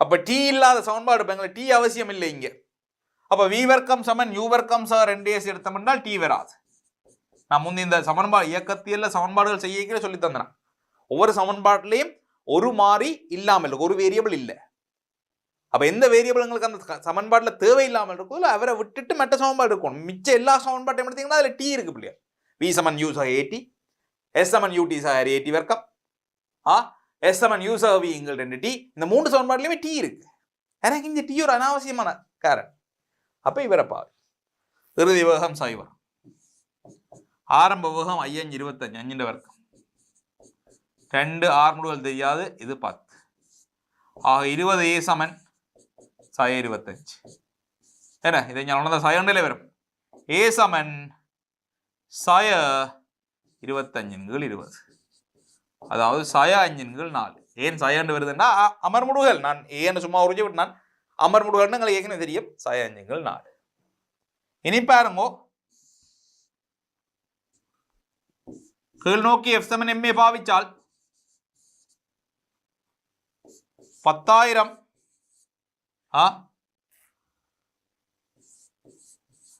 சயட்டி 10,000 சயட்டி திணிவு 1000 சய என்ஜின்கள் 4 10,000 சயட்டி இதில் வெறும் 1.2 என்றால் சய 1250 இஞ்சால கொண்டாங்க கூட்டுப்படும் டியாங்காலங்க சகண்டு வரும் 11,250 நியூட்டன் 11,250 நியூட்டன் இந்த விடை சரியாக விளங்குதோ திருப்பி பாருங்க இதுல பிள்ளைகள் இன்னொரு விதமான ஒரு ஐக்கியூவை நீங்கள் பாவிக்கலாம் இங்க பாருங்க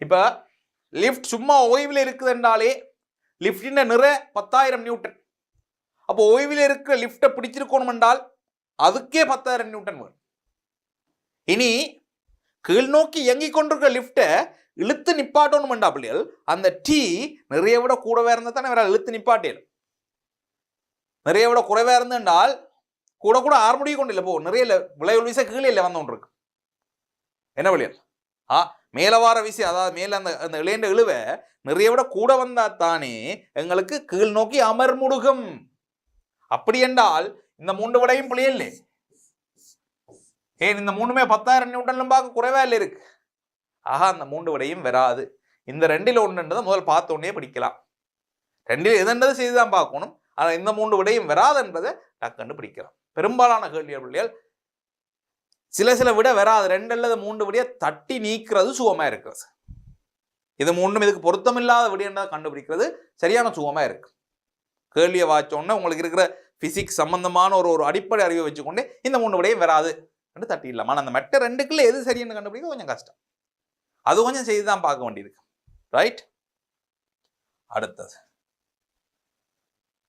எம் திணிவுடைய ஒரு பொருள் பி ஒப்பமான ஒரு பொருள் பி ஒப்பமான அழுத்தமான கிடைமேசை ஒன்றின் மேல் வைக்கப்பட்டு அம்மேசையின் மூளைக்கு பொருத்தப்பட்டுள்ள ஒப்பமான கப்பி ஒன்றுக்கு மேலாக செல்லும் இலை ஒன்றுக்கு அதே திணிவுடைய பூனை ஏ ஒன்று வரிப்படத்தில் காட்டப்பட்டுள்ளவாறு இலையில் தொங்கி அதில் ஏற முயற்சிக்கின்றது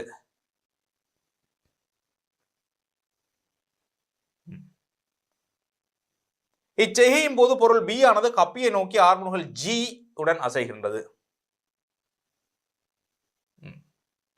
பூனை ஏயின் இயக்கத்தை பற்றி பின்வரும் கூட்டுகள் எது உண்மையானது எங்கே ஒருக்கா பாப்போம் வாங்க பாப்போம் 83ஆம் ஆண்டு வந்த கேள்வி என்ன சொல்லுது டி என்றால் இங்கேயும் டி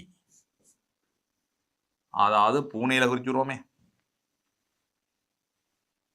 பூனைக்கு மேல் நோக்கி டி இருக்க போகுது பூனை திணிவும் எம்ஜி தானே எம் தானே எம்ஜி மறுதாக்க மாறும் எல்லா விஷயம் குறிச்சாச்சு ஆர்முடல் தரப்பட்டிருக்கு இவர் இந்த பக்கம் ஆர்முடல் ஜியோட போறாராம் என்றால் இவருக்கும் அதே ஜி இருக்கும்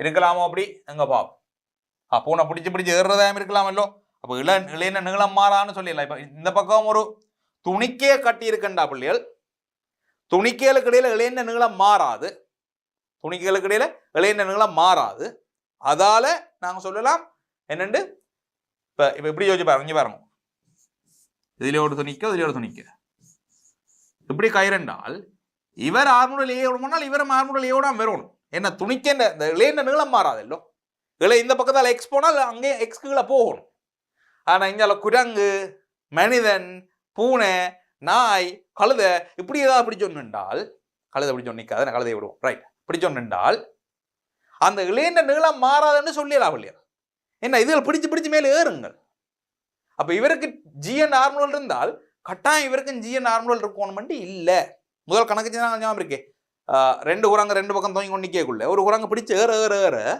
2 குரங்குமே மேலே ஏறுது அது எப்படி 2 குரங்கு மேலே ஏறினது ஏன்னா கயிறு கீழே போய் கொண்டிருக்கு அப்ப 2 குரங்குக்கு விடப்பட்ட கயிறு நீளம் மாறாம இருக்கே நீளம் குறைஞ்சு கொண்டு வந்தது அப்ப இங்கேயும் இவட்டை ஆர்முடல் ஜி என்றதுக்காண்டி பூனை ஆர்முடல் ஜி என்று போடலாம் அது பூனை கைத்தை பிடிச்சு மேலே ஏறும் அப்ப பாப்போம் இங்க பாருங்க இந்த எம் துணிவுக்கு இந்த பக்கமா எஃப் சமன் எம்ஏ பாவிச்சால் டி சமன் எம்ஜி ஏன் ஆர்முடல் ஜி என்ன வந்திருக்கார் டி சமன் எம்ஜி இப்ப பூனைக்கு மேல் நோக்கி F சமன் MA பாவிச்சால் T சா mg என்ன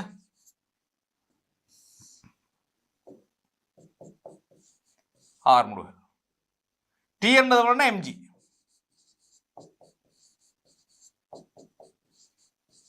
இந்த பக்கம் சைவர் என்று வருது ஆக பூனை R முடுகல் சைவர் அப்போ உண்மையா என்ன நடக்குதுன்னா பிள்ளைகள் பாவம் பூனைக்கு விஷயம் முழங்குது இல்லை பூனை பிசிக்ஸ் படிக்கல தானே ரைட் பூனை கைத்தை பிடிச்சு இழுக்குது இப்போ பூனை நினைச்சு கொண்டுக்கு நான் ஏறுறேன் மேலேன்ட்டு ஆனால் உண்மையில் பூனை ஏற இல்லை பூனை இழுக்க பூனை நின்ற இடத்துலயே தான் நிற்குது அதாவது பூமி சார்பை அவர் நின்ற உயரம் மாற இல்லை இந்த துணிக்கு அப்படியே அசைஞ்சோண்டு போகுது என்னடா போனால் இந்த துணிக்கு அப்படியே போய் வந்து கப்பிக்கு மேலே வந்து பூனைக்கு மேலே உள்ள போகுது பாவம் பூனை விளங்குது இப்போ பூனை இழுத்து கொண்டு போக பூனை மேலே போயிலன்னா உங்களுக்கு விளங்கணும் ஏன்னா பூனை யார் பூச்சியம் எங்களுக்கு வந்தது இப்போ சரி எங்க வடிகளை பார்ப்போம் இப்போ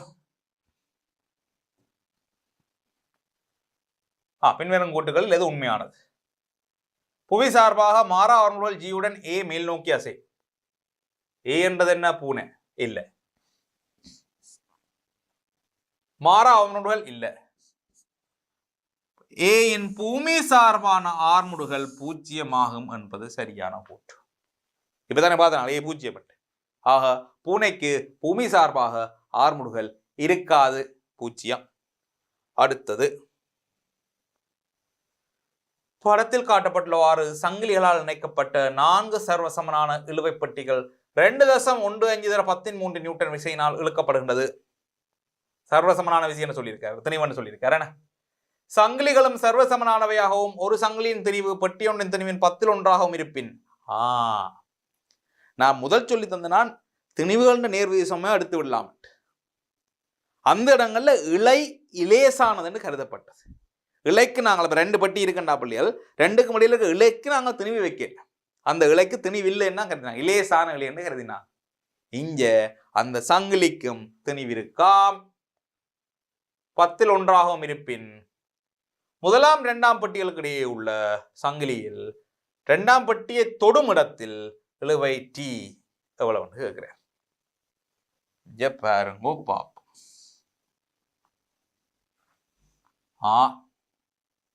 நான் இப்ப இதுல எப்படி கீறுவோம் இங்க பாருங்க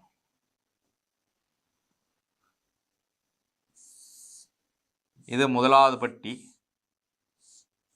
சங்கிலி எப்படி கீறுனா 2வது பட்டி 3வது பட்டி இடைவெளி விட்டு கீறுறேன் விசையில குடிக்கிறதுக்கு எது வேறு கட்டுக்க மாட்டேன் இந்த பக்கத்துல 2.15 தர 13 சரி இவரை நான் 10 m என்று வைக்க போறேன் என்றால் இவர் m இவர் 10 m இவர் m இவர் 10 m இவர் m இவர் 10 m ஏன் சங்கிலியின் திணிவு பெட்டியின் திணிவின் 10 மடங்கு சொல்லப்பட்டிருக்கு ரைட் இப்ப எங்களோட கேள்வி என்னென்றால் இந்த இடத்துல இழுவை என்னதான் கேள்வி அதாவது சங்கிலியில இந்த பக்கமா டி என்ற இழுவை இருக்கும் அதே இழுவையை சங்கிலி இந்த பட்டியல கொடுக்கும் டி என்று அதாவது பெட்டி சங்கிலியை பிடிச்சிருக்கும் சங்கிலி பெட்டியை பிடிச்சிருக்கும் என்ன ரைட் இந்த டீயை தான் கேள்வி நான் முதல் பாவிச்ச ஐடியாவே பாய்ப்போம் இங்க பாருங்க என்னென்றால் ஷார்ட்கட் சொல்லி தந்தேன் அதை பாவிச்சிருவோம் இங்க பாருங்க இந்த 2.15 தர 13 நியூட்டன் என்ற விசை எவ்வளவு திணிவுக்காக தேவைப்படுகின்றது என்றால்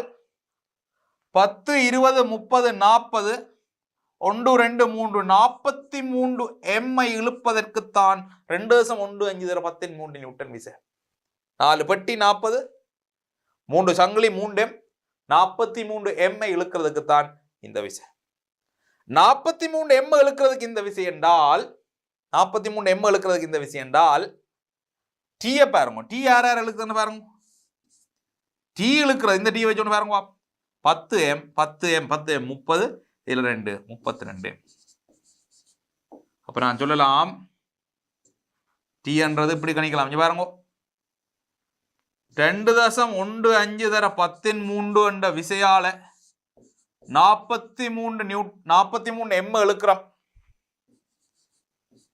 43 எம்முக்கு இந்த விசை, 43 எம்முக்கு இந்த விசை. ஆக 32 எம்முக்கு என்ன மாதிரி? ஆக 32 எம்முக்கு என்ன மாதிரி? இதுதான் கேள்வி. 43 எம்முக்கு இந்த விசை என்றால் 32 எம்முக்கு என்ன மாதிரி? பிரிச்சு பாருங்க. இது எடுக்கலாம். 2150 வரும். 13 விட்டால் 43 32.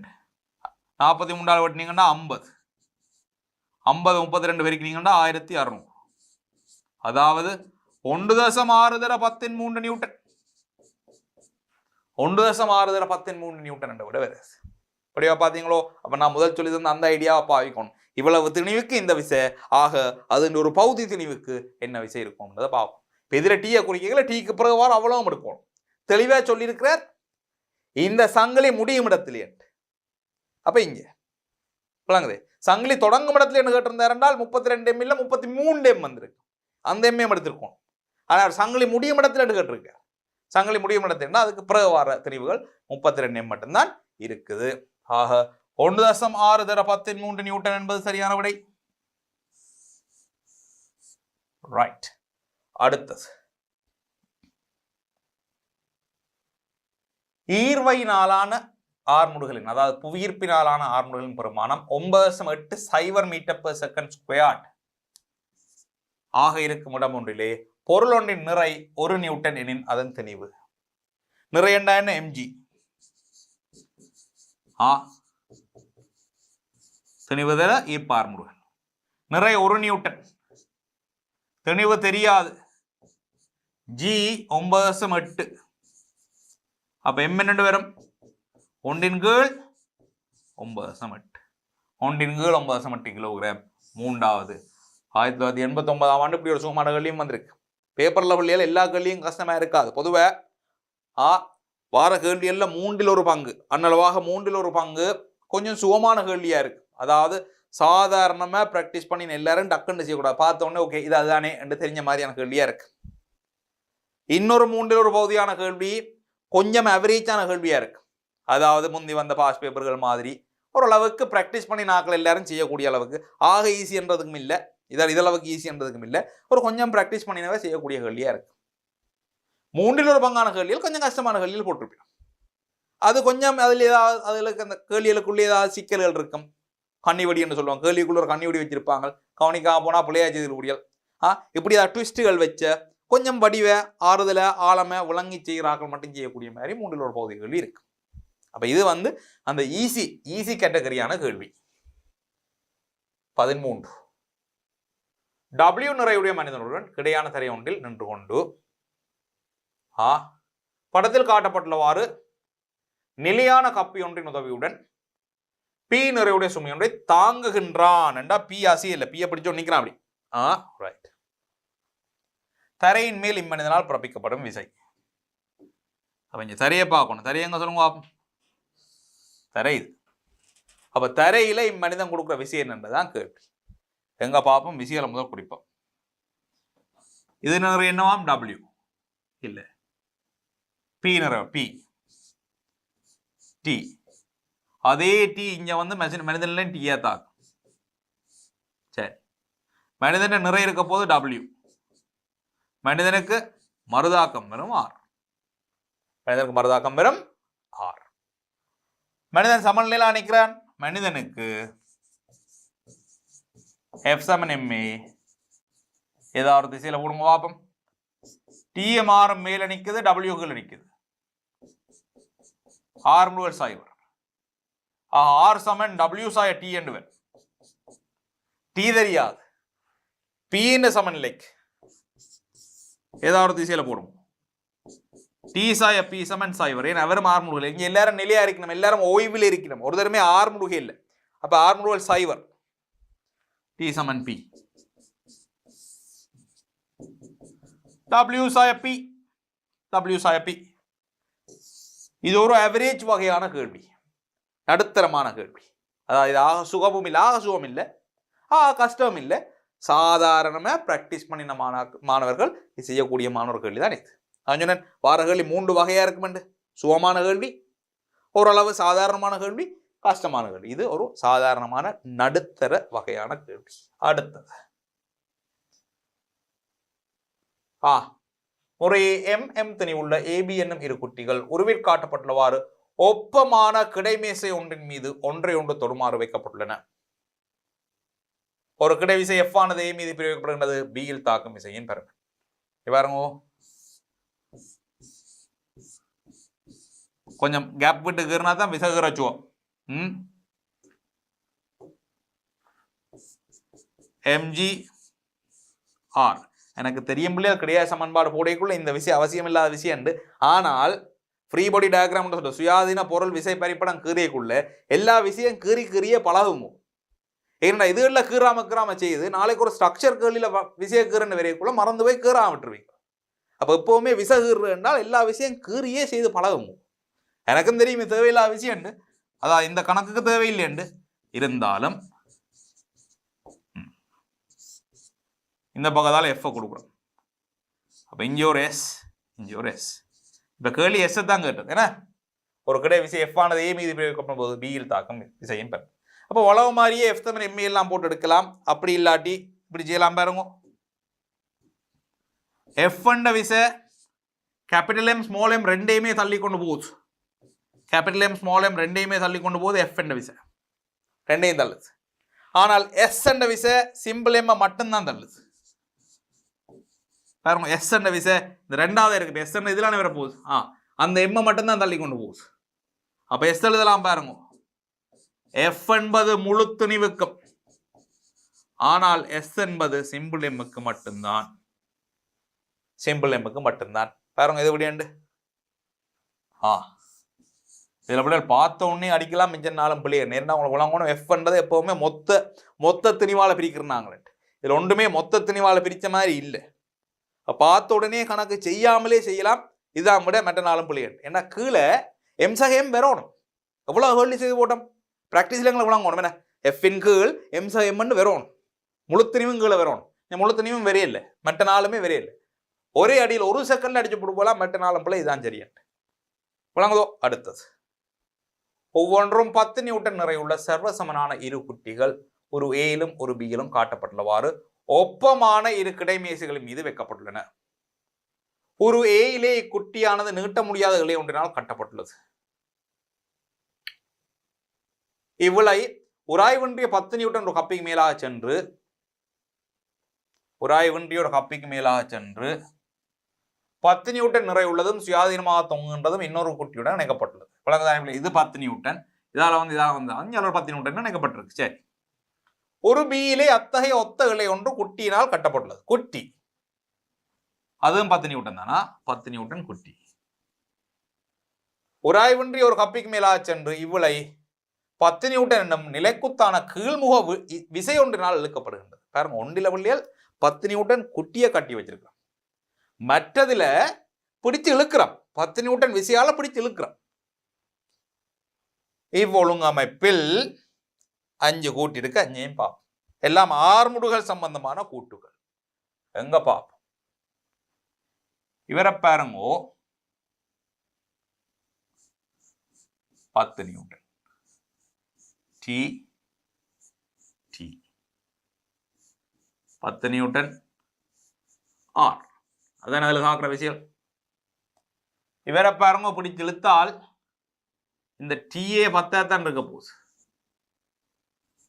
10. இவற்றை ஆர்முடுகள் A1 என்று வெப்பம், இவற்றை ஆர்முடுகள் A2 என்று வெப்பம். A1 A2 காணுவோம். பாருங்க, இவருக்கு எழுதலாம். பாருங்க, முதலாவது படத்தில் செய்யறேன்னா இவருக்கு எழுதினால் T சமன் 10. இவருக்கு A1 என்றா இவருக்கு A1 தானே புள்ளிகள்.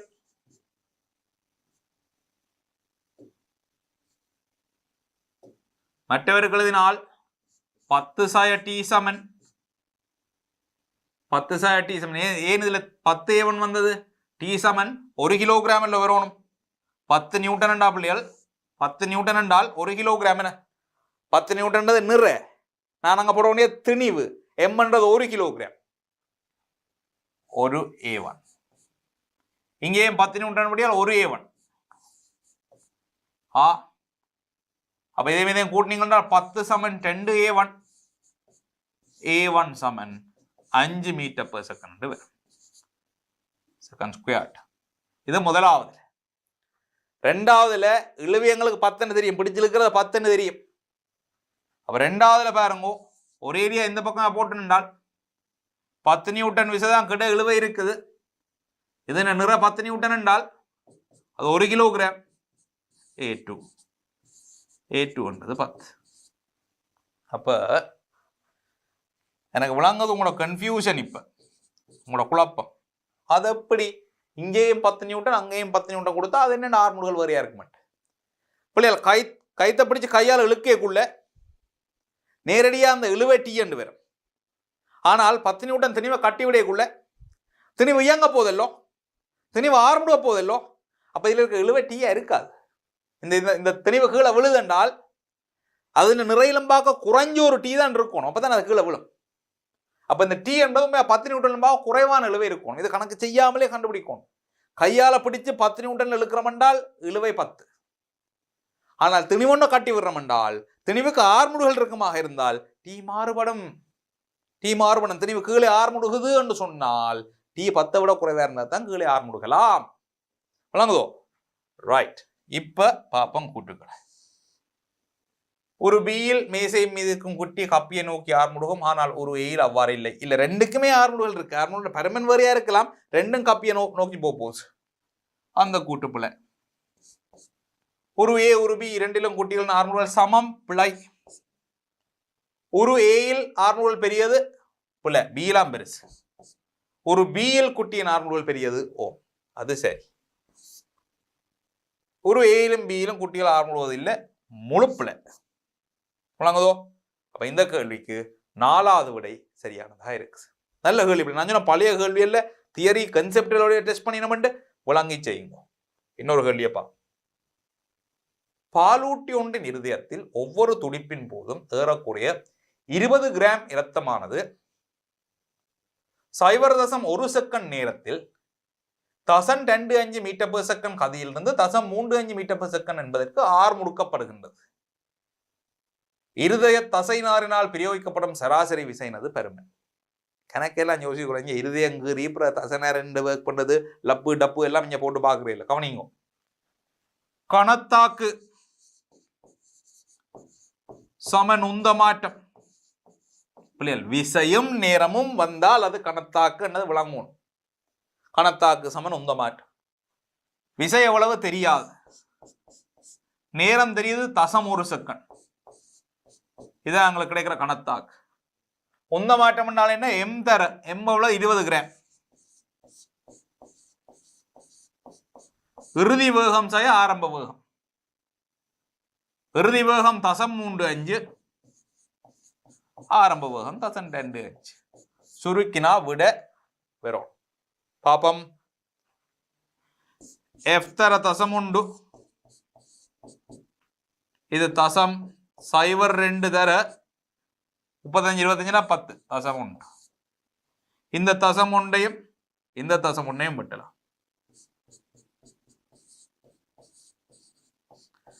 தசம் 0.2 நியூட்டன் என்பது சரியான விடை இந்த கேள்வியில கவனமா இருக்க வேண்டியது என்னென்றால் அலகுகள்ல கவனமா இருக்கும் இந்த 20 கிராம் என்று தரப்பட்டிருந்தது அது 1000ஆல பிரிச்சிருக்கணும் பிரிச்சிருக்காட்டி உங்களுக்கு பெரிய விடை 20 நியூட்டன் விட வந்திருக்கு அந்த விடையும் இருக்கு விளங்குதா 20 கிராம் என்றதை கிலோகிராமா மாத்தாட்டி விட வேற வரும் இதுல வில்லங்கமான விஷயம் என்னென்றால் அந்த விடையும் அந்த 5 தெரிவுக்குள்ள இருக்கும் அப்ப செய்த உடனே ஓகே விட வந்துட்டு சந்தோஷமா இருக்குன்னு விட்டு வரும் அப்படி இல்லை கவனமா இருக்கணும் சின்ன கேள்வியா இருந்தாலும் அதுக்குள்ள சின்ன ஒரு ட்விஸ்ட் ஒன்று இருக்குது இந்த திணிவுகள யூனிட்ஸ் அலகுகளை SI அலகு மாற்றி போட்டு செய்யணும் கிலோகிராமும் மாற்றி போட்டு செய்யணும் முழங்கிச்சோ கணத்தாக்கு சமன் உந்த மாற்றம் கணத்தாக்கு என்றால் நேரம் தர விசை உந்த மாற்றம் என்றால் திணிவு தர வேகமாற்றம் எழுதிகள் இறுதி வேகம் செய்ய ஆரம்ப வேகம் மறக்கக்கூடாது பெரிது சின்னது இல்லை எப்பவுமே இறுதி வேகம் செய்ய ஆரம்ப வேகம் இருக்கிறது தான் உந்த மாற்றம் முழங்கிச்சோ அடுத்தது ஒப்பமான உலோக மேற்பரப்பு ஒன்றின் மீது தொடக்கத்தில் ஓய்வில் இருக்கின்ற குறித்த திணிவு ஒன்றின் மீது 4 நியூட்டன் என்னும் மாறா விசை ஒன்று 0.5 செகண்டுக்கு தாக்குகின்றது. இறுதி உந்தம். அப்ப இங்க பாருங்க, திரும்பவும் கணத்தாக்கு சமன் உந்தமாற்றம் 4 நியூட்டன் 0.5 செகண்டுக்கு தாக்குதான். 4 நியூட்டன் 0.5 செகண்டுக்கு தாக்குதான். தாக்கினால் இறுதி உந்தம் சய ஆரம்ப உந்தம். இந்த ஆரம்ப உந்தம் சைவர் தெரியும். ஆரம்ப வேகம் சைவர் சொல்லியிருக்க பாருங்க. ஓய்வில் இருக்கிற குறித்த திணிவு ஒன்றின் மீது ஓய்வில் இருக்கிற திணிவு ஒன்றபடியால் அது ஆரம்ப உந்தம் சைவர்.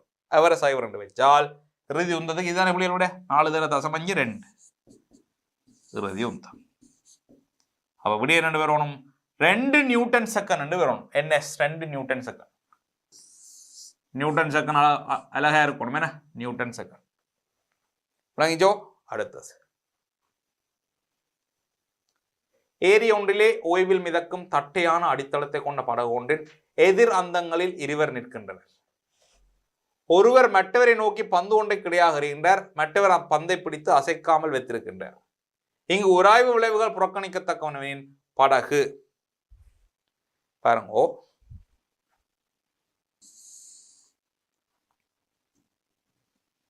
இப்படி ஒரு படகு. ரைட், இதிலே ஒரு ஆள் நிற்கிறார்.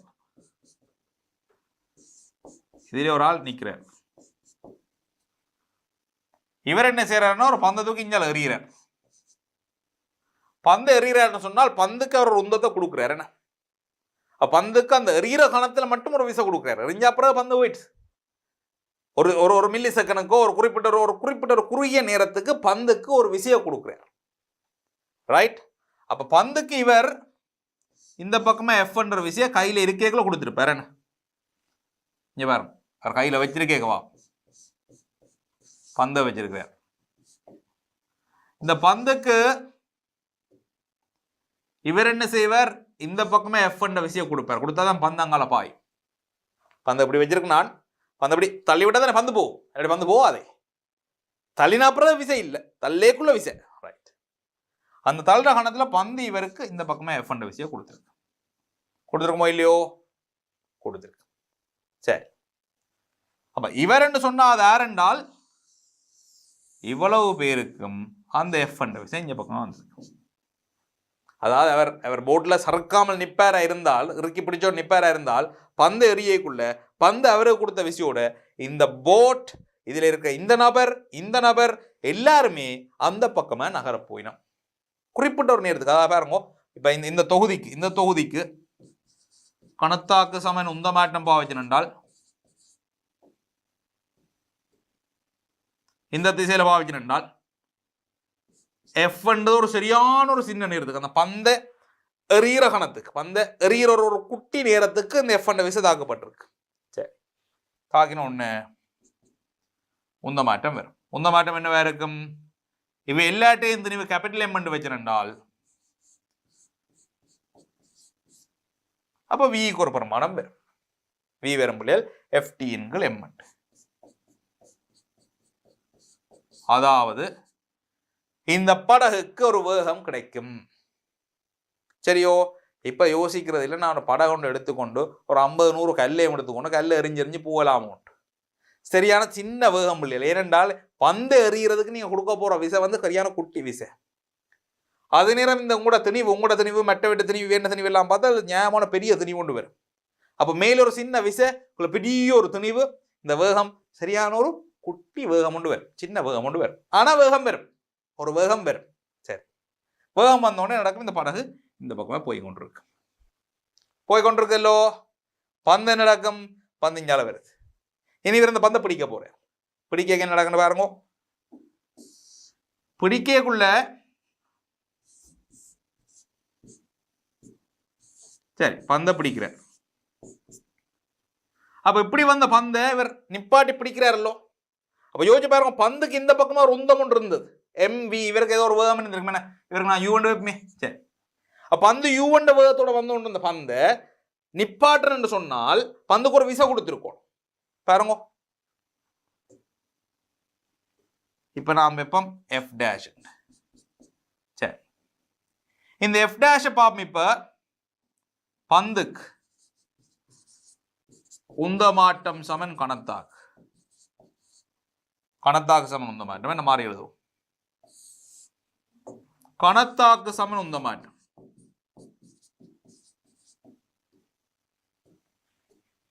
கணத்தாக்க பாருங்க, எஃப் டேஷ்ன்றது ஒரு குறிப்பிட்ட நேரம் டி டேஷுக்கு இயங்க போகுது. ரைட்? உந்தமாட்டம்னு சொன்னீங்கள் என்றால் அதே திணிவு பிடிக்கிறாங்கன்னா இவரும் சேர்ந்து இவ்வளவு சேர்ந்து தானே பிள்ளைகள், அதே திணிவு பாருங்கோ. வி என்ற வேகத்தோடு அங்கே போய் கொண்டு இருந்தவ இறுதி வேகம் எனக்கு தெரியாது. அப்போ இறுதி வேகத்தை வி டேஷ் என்று வைக்கிறேன். ஆரம்ப வேகம் வி, பந்தை பிடிக்க முதல் இருந்த வேகம் வி, பந்தை பிடிச்சா அப்புறம் வி டேஷ் என்று வைப்போம். இருக்கட்டுக்கும் பா. இப்ப பாருங்கோ, இது பந்துக்கு பாவிக்கிறோம். என்ன பந்துக்கு பந்தின திணிவை நாங்கள் சிம்பிள் எம் என்று வைப்போம். பந்தின திணிவு நீங்க எந்த பக்கமா பாவிக்கிறீங்க? இறுதி வேகம் சைவர் சய, ஆரம்பம் வேண்டா பந்து இஞ்சாலி பக்கமா வந்து கொண்டு வந்தது. அப்ப அது சயு கொண்டு போறோம், சயு. அப்ப எஃப் டேஷ் டி டேஷ் என்றது எம்யூ என்று வருது. சரி, எரிஞ்ச கணத்துல பந்தின் எரிஞ்ச கணத்தை இந்த இடத்துல பந்துக்கு போட்டு பாருங்க. கணத்தாக்கு சமன் உந்தமாட்டம். அங்கேயும் என்ன நடக்க போகுது? எஃப் இன்டு டி, எம் தர இறுதி வேகம் யூ, ஆரம்ப வேகம் சைவர் இந்த திசையில். அப்ப எஃப் டி எம் யூ. என்ன சொல்ல வாரண்டா பிள்ளைகள்? பந்த எறியக்குள்ள நாங்கள் பந்துக்கு கொடுத்த கணத்தாக்கும் பந்த கேட்ச் பிடிக்கக்குள்ள எங்களுக்கு கிடைக்கிற கணத்தாக்கும், அதாவது அந்த நேரம் நாங்கள் பந்துக்கு கொடுக்க போற கணத்தாக்கும் சமன். ஏன் இங்க பாருங்க, எஃப்டி என்பது எம்யூவா இருக்குது, கேட்ச் பிடிக்கக்குள்ள எஃப் டேஷ் டி டேஷ் என்ற கணத்தாக்கு அதுவும் எம்யூவாக இருக்குது. அப்ப பந்த எறியக்குள்ள என்ன கணத்தாக்கு கொடுத்தமோ அதே கணத்தாக்க திருப்பி கொடுத்து தான் பந்தை பிடிக்க வேண்டி இருக்கு. இதுல சின்னொரு கோல், பந்து அங்கே மிஞ்ச வரைக்குள்ள வேகம் மாற இல்லையான்ட்டு. இடையில வழித்தடை இருந்தால் இந்த யூ மாறி இருந்தால் கணத்தாக்கு மாறுபடும். ஆனா வழித்தடையை புறக்கணிச்சால் எரிஞ்ச அதே வேகத்தொழிஞ்சால் வந்து விழுவார். அப்ப எரியக்குள்ள என்ன கணத்தாக்க கொடுத்தமோ அதே கணத்தாக்க திருப்பி மெட்ட பக்கமே கொடுத்துதான் பந்து நிப்பாட்ட வேண்டி இருக்கு. இப்ப கவனிங்க, பந்துக்கு கொடுத்த கணத்தாக்கு தானே போட்டுக்கு கிடைச்சது, அதாலான இந்த வேகம் கிடைச்சது. இப்ப அதே அளவு கணத்தாக மெட்ட பக்கமே வர போதும் பந்தை பிடிக்கக்குள்ள. இங்க பாருங்க, பந்தை பிடிக்கக்குள்ள போட்டுக்கு இந்த பக்கமா கணத்தாக வரப்போகுது.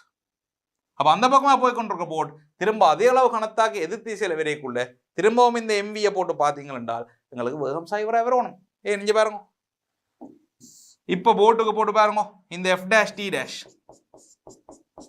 இதான் போட்டுக்கும் கிடைக்கிற கணத்தாக. சரி, எம் இறுதி வேகம் வி டேஷ் என்று வைப்போம், ஆரம்ப வேகம் வி என்று தெரியும். சரியோ, இங்க போய் பாருங்க, இங்க எஃப்டிஎன் இருக்கு, இது 1 வைப்போம், இதை 2 வைப்போம். எங்களுக்கு தெரியும் எஃப்டிஎம் எஃப் டேஷ் டி டேஷின் சமன். இப்பதான் காட்டினான் பந்தை எறியறதுக்கு நாங்கள் கொடுத்த கணத்தாக்கும் பிடிக்கக்குள்ள திருப்பி கொடுக்குற கணத்தாக்கும் ஒரே அளவு தான். அப்ப எஃப்டி என்றதும் எஃப் டேஷ் டி டேஷ் சமன் தான், எம்யூ எம்யூ எம்யூ எம்யூ. ஆக இந்த விடையும் சமனா இருக்கும். பாருங்க, சமனா வருது ஒன்று, திசை வேற அப்புறம் சய போட வேண்டி இருக்கும், சயவை போடுவோம். சரி, அப்ப எஃப்டிக்கு பதிலாக போடலாம் பாருங்க, எம் வி சய சைவர். ஏன் சய போடனால் திசை எதிர் திசையில் இருக்கு. ஒரு பக்கம் முதல் கொடுத்தது அந்த பக்கமா இருந்தால் திருப்பி கொடுக்கறது மெட்ட பக்கம் வரும். ஒன்று பந்து எறிகிறது, மற்றது பந்தை பிடிக்கிறது. அப்ப ரெண்டும் எதிர் திசை என்னுடைய மைனஸ் போட வேண்டி வரும். எஃப் டேஷ் டி டேஷுக்கு போடுங்க இவரு எம் வி டேஷ் சய வி, வி டேஷ் சய வி. அப்ப இது வரும் எம் எம் வெட்டுங்க, வி இங்கால சய வி டேஷ் சக வி, வி வி வெட்டப்பட்டா என்று வருது, வி டேஷ் சைவர் என்று வருது, வி டேஷ் சைவர் என்று. அதாவது பந்தை பிடிச்சதுக்கு பிறகு படையின்ற விதம் சைவர் என்று வரும். இது எப்படி செய்தெடுக்கலாம் பிள்ளைகள்? செய்தெடுக்காம சும்மாவே யோசிக்கலாம். பந்து எறியக்குள்ள கொடுத்த கணத்தாக்கு திருப்பி பந்தை பிடிக்கக்குள்ள மெட்ட திசையில் வரப்போகுது. அப்ப கணத்தாக்கு மெட்ட திசையில் வரைக்குள்ள எவ்வளவு வேகத்தை நாங்கள் பெற்றுக்கொண்டோமோ அவ்வளவு வேகத்தை இழக்க வேண்டி வரும். பெற்ற வேகம் இழந்த வேகம் சமனா இருக்கும். அப்ப வியண்ட வேகம் பெற்றிருந்தோம் என்றால் வியண்ட வேகத்தை இழக்கக்குள்ள திரும்பவும் ஓய்வுக்கு வரும். இதுதான் நிலைமை. எங்க கூட்டுக்களை பார்ப்போம், கூட்டுக்களை பார்ப்போம். பந்து செல்லும் திசைக்கு எதிரான திசை செல்லும். தொடர்ந்து செல்லாது இல்லை பிள்ளைகள். இப்போ பந்து செல்லும் திசைக்கு எதிரான திசையெல்லாம் போகுது, பந்தை கட்சி பிடிச்சா அப்புறம் பந்து நின்றும். என்ன பந்து நின்றும், போட்டு நின்றும். பந்து செல்லும் திசையை ஒத்த திசையில் செல்லும். பந்து செல்லும் திசைக்கு எதிரான திசையில் சென்று ஆள் பந்தை பிடிக்கும் பொழுது ஓய்வுக்கு வரும் என்பது சரி. ஓய்வுக்கு வரும்ன்றதுக்கு நான் உங்களுக்கு இன்னொரு விஷயம் சொல்றேன் பாருங்க. பிள்ளைகள் வெளியில இருந்து அந்த பந்தையும் சேர்த்து ஒரு தொகுதியா பார்த்தீங்கன்னா படகு, அதுல நிக்கிற 2 ஆட்கள், பந்து, இவ்வளவு பேருக்கும் கிடைத்திசையில வெளியில இருந்து ஏதாவது ஒரு விசை வந்ததோ இல்லையல்லோ. அப்ப அவை தங்களுக்குள்ள என்ன செய்தாலும் கடைசியில பார்த்தீங்கன்னா மொத்த உந்தம் எங்களுக்கு சைவரை தானே இருக்கணும். ஏன்னா வெளியில இருந்து ஒரு கணத்தாக விரையில் தானே வைக்க, வெளியில இருந்து ஒரு விசை விரையில் இல்லையல்லோ. அப்ப ஆரம்பத்தில் எல்லாரும் ஓய்வில் நின்றவை என்றால் தங்களுக்குள்ள என்ன செய்து முடிஞ்சாலும் கடைசியாயும் எல்லாரும் ஓய்வில் இருக்கத்தானே வேணும். வழங்குதே. அப்ப இப்படி யோசிச்சு பாருங்க. இங்க பாருங்க, முதல் பந்து இஞ்சாலை இயங்கிக்குள்ள பந்துக்கு இஞ்சாலை பக்கத்துல ஒரு உந்தம் வந்துடுதல்லோ. ஆனா மொத்த உந்தம் காக்கப்படவில்லை வேணும். அப்ப எப்படி மொத்த உந்தம் காக்கப்படலாம் என்றால் படகு இந்த ஆக்களோட மற்ற பக்கம் போனாத்தான் இவட்ட உந்தமும் ஒன்று கொண்டு எதிரே சமன வந்து மொத்த உந்தம் சைவராகும். சிம்பிளா யோசிக்கலாம் பாருங்க. ஏண்டா பந்து, படகு, இந்த 2 பேர் இந்த தொகுதிக்கு புற விசை ஏதாவது கிடையாது தாக்கினதோ இல்லை. அப்ப எந்த ஒரு கணத்திலையும் மொத்த உந்தம் காக்கப்படவில்லை வேணும், காக்கப்பட வேணும். உந்த காப்ப மொத்தம் புற விசை தாக்காட்டி உந்தம் காக்கப்படும். ஏன்னா உந்த மாட்டு வீதம் தானே பிள்ளைகள். சரி, ஆக புறவிசை தாக்காதபடியால் உந்தம் காக்கப்படும். ஆனா இருந்தா போல பந்து இப்படி வருது. அப்ப பந்துக்கு இந்த பக்கம் ஒரு உந்தம் வருது என்றால் மொத்த உந்தம் சைவரா இருக்கும் என்றால் படகுக்கு அந்த பக்கம் ஒரு உந்தம் வந்தாத்தான் படகின் அந்த பக்கம் உந்தம், பந்தின் இந்த பக்கம் உந்தம், 2 ஒன்று பேலன்ஸ் பண்ணி சைவர் வரும். அதாலதான் படகு அங்கால போனது. பந்து இயங்கி கொண்டிருக்கல, படகும் இயங்கி கொண்டிருக்கும் எதிர்த்து செய்யல. பந்தை பிடிச்சோன்னா பந்தின் உந்தம் சைவருக்கு வந்துடுச்சு. அப்ப படகின் உந்தம் சைவருக்கு வந்தா தானே மொத்த உந்தம் சைவரா இருக்கும். விளங்குதா பிள்ளைகள்? அப்ப மொத்த உந்தத்தை வச்சுக்கொண்டு அவ்வளவு சிம்பிளா செய்யலாம். இந்த கணக்குல பெருமானங்கள் இருக்கிறதுக்கான இப்படி நான் சுருக்கி எடுத்தினாங்க. மொத்த உந்தத்தை வச்சுக்கொண்டு சிம்பிளா அப்படி யோசிக்கலாம். என்னண்டு பந்து நகர்ந்து கொண்டிருக்கும் அதே நேரத்துல படகு எதிர் திசையில நடந்து கொண்டிருக்கும். பந்தை கேட்ச் பிடிச்ச உடனே படகு நின்றும். எங்க விட 3வது விட சரியான விடையா இருக்கும். பந்து செல்லும் திசைக்கு எதிரான திசையில் சென்று பந்தை பிடிக்கும் பொழுது ஓய்வடையும். இந்த விடை சரியான விடை. இது பிள்ளைகள் பிறகு ஒரு கால் ஒரு MCQ டெஸ்ட் பண்ணியிருந்தவ. 2000ங்களுக்கு பிற்பட்ட கால பகுதியிலே கிட்டத்தட்ட இதே மாதிரி ஒரு கேள்வி டெஸ்ட் பண்ணியிருந்தவ.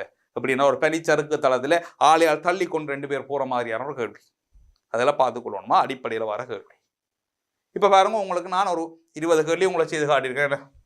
பாருங்க, 18 கேள்வி. இந்த 18 பாஸ்பேலாம் பழைய பாஸ்பே 80களில் தொடங்கி 92ஆம் ஆண்டு வரைக்கும் வந்திருக்கிறோம். இவ்வளோதையும் நல்லபடியாக ப்ராக்டிஸ் பண்ணுவோம். ரைட், ப்ராக்டிஸ் பண்ணிக்கோ. நாங்கள் இன்னும் மிச்சத்தை பார்ப்போம். 92க்கு பிறகு வந்த பாஸ் பேப்பர்களை நாங்கள் தொடர்ந்து அடுத்த பகுதியில் பார்ப்போம்.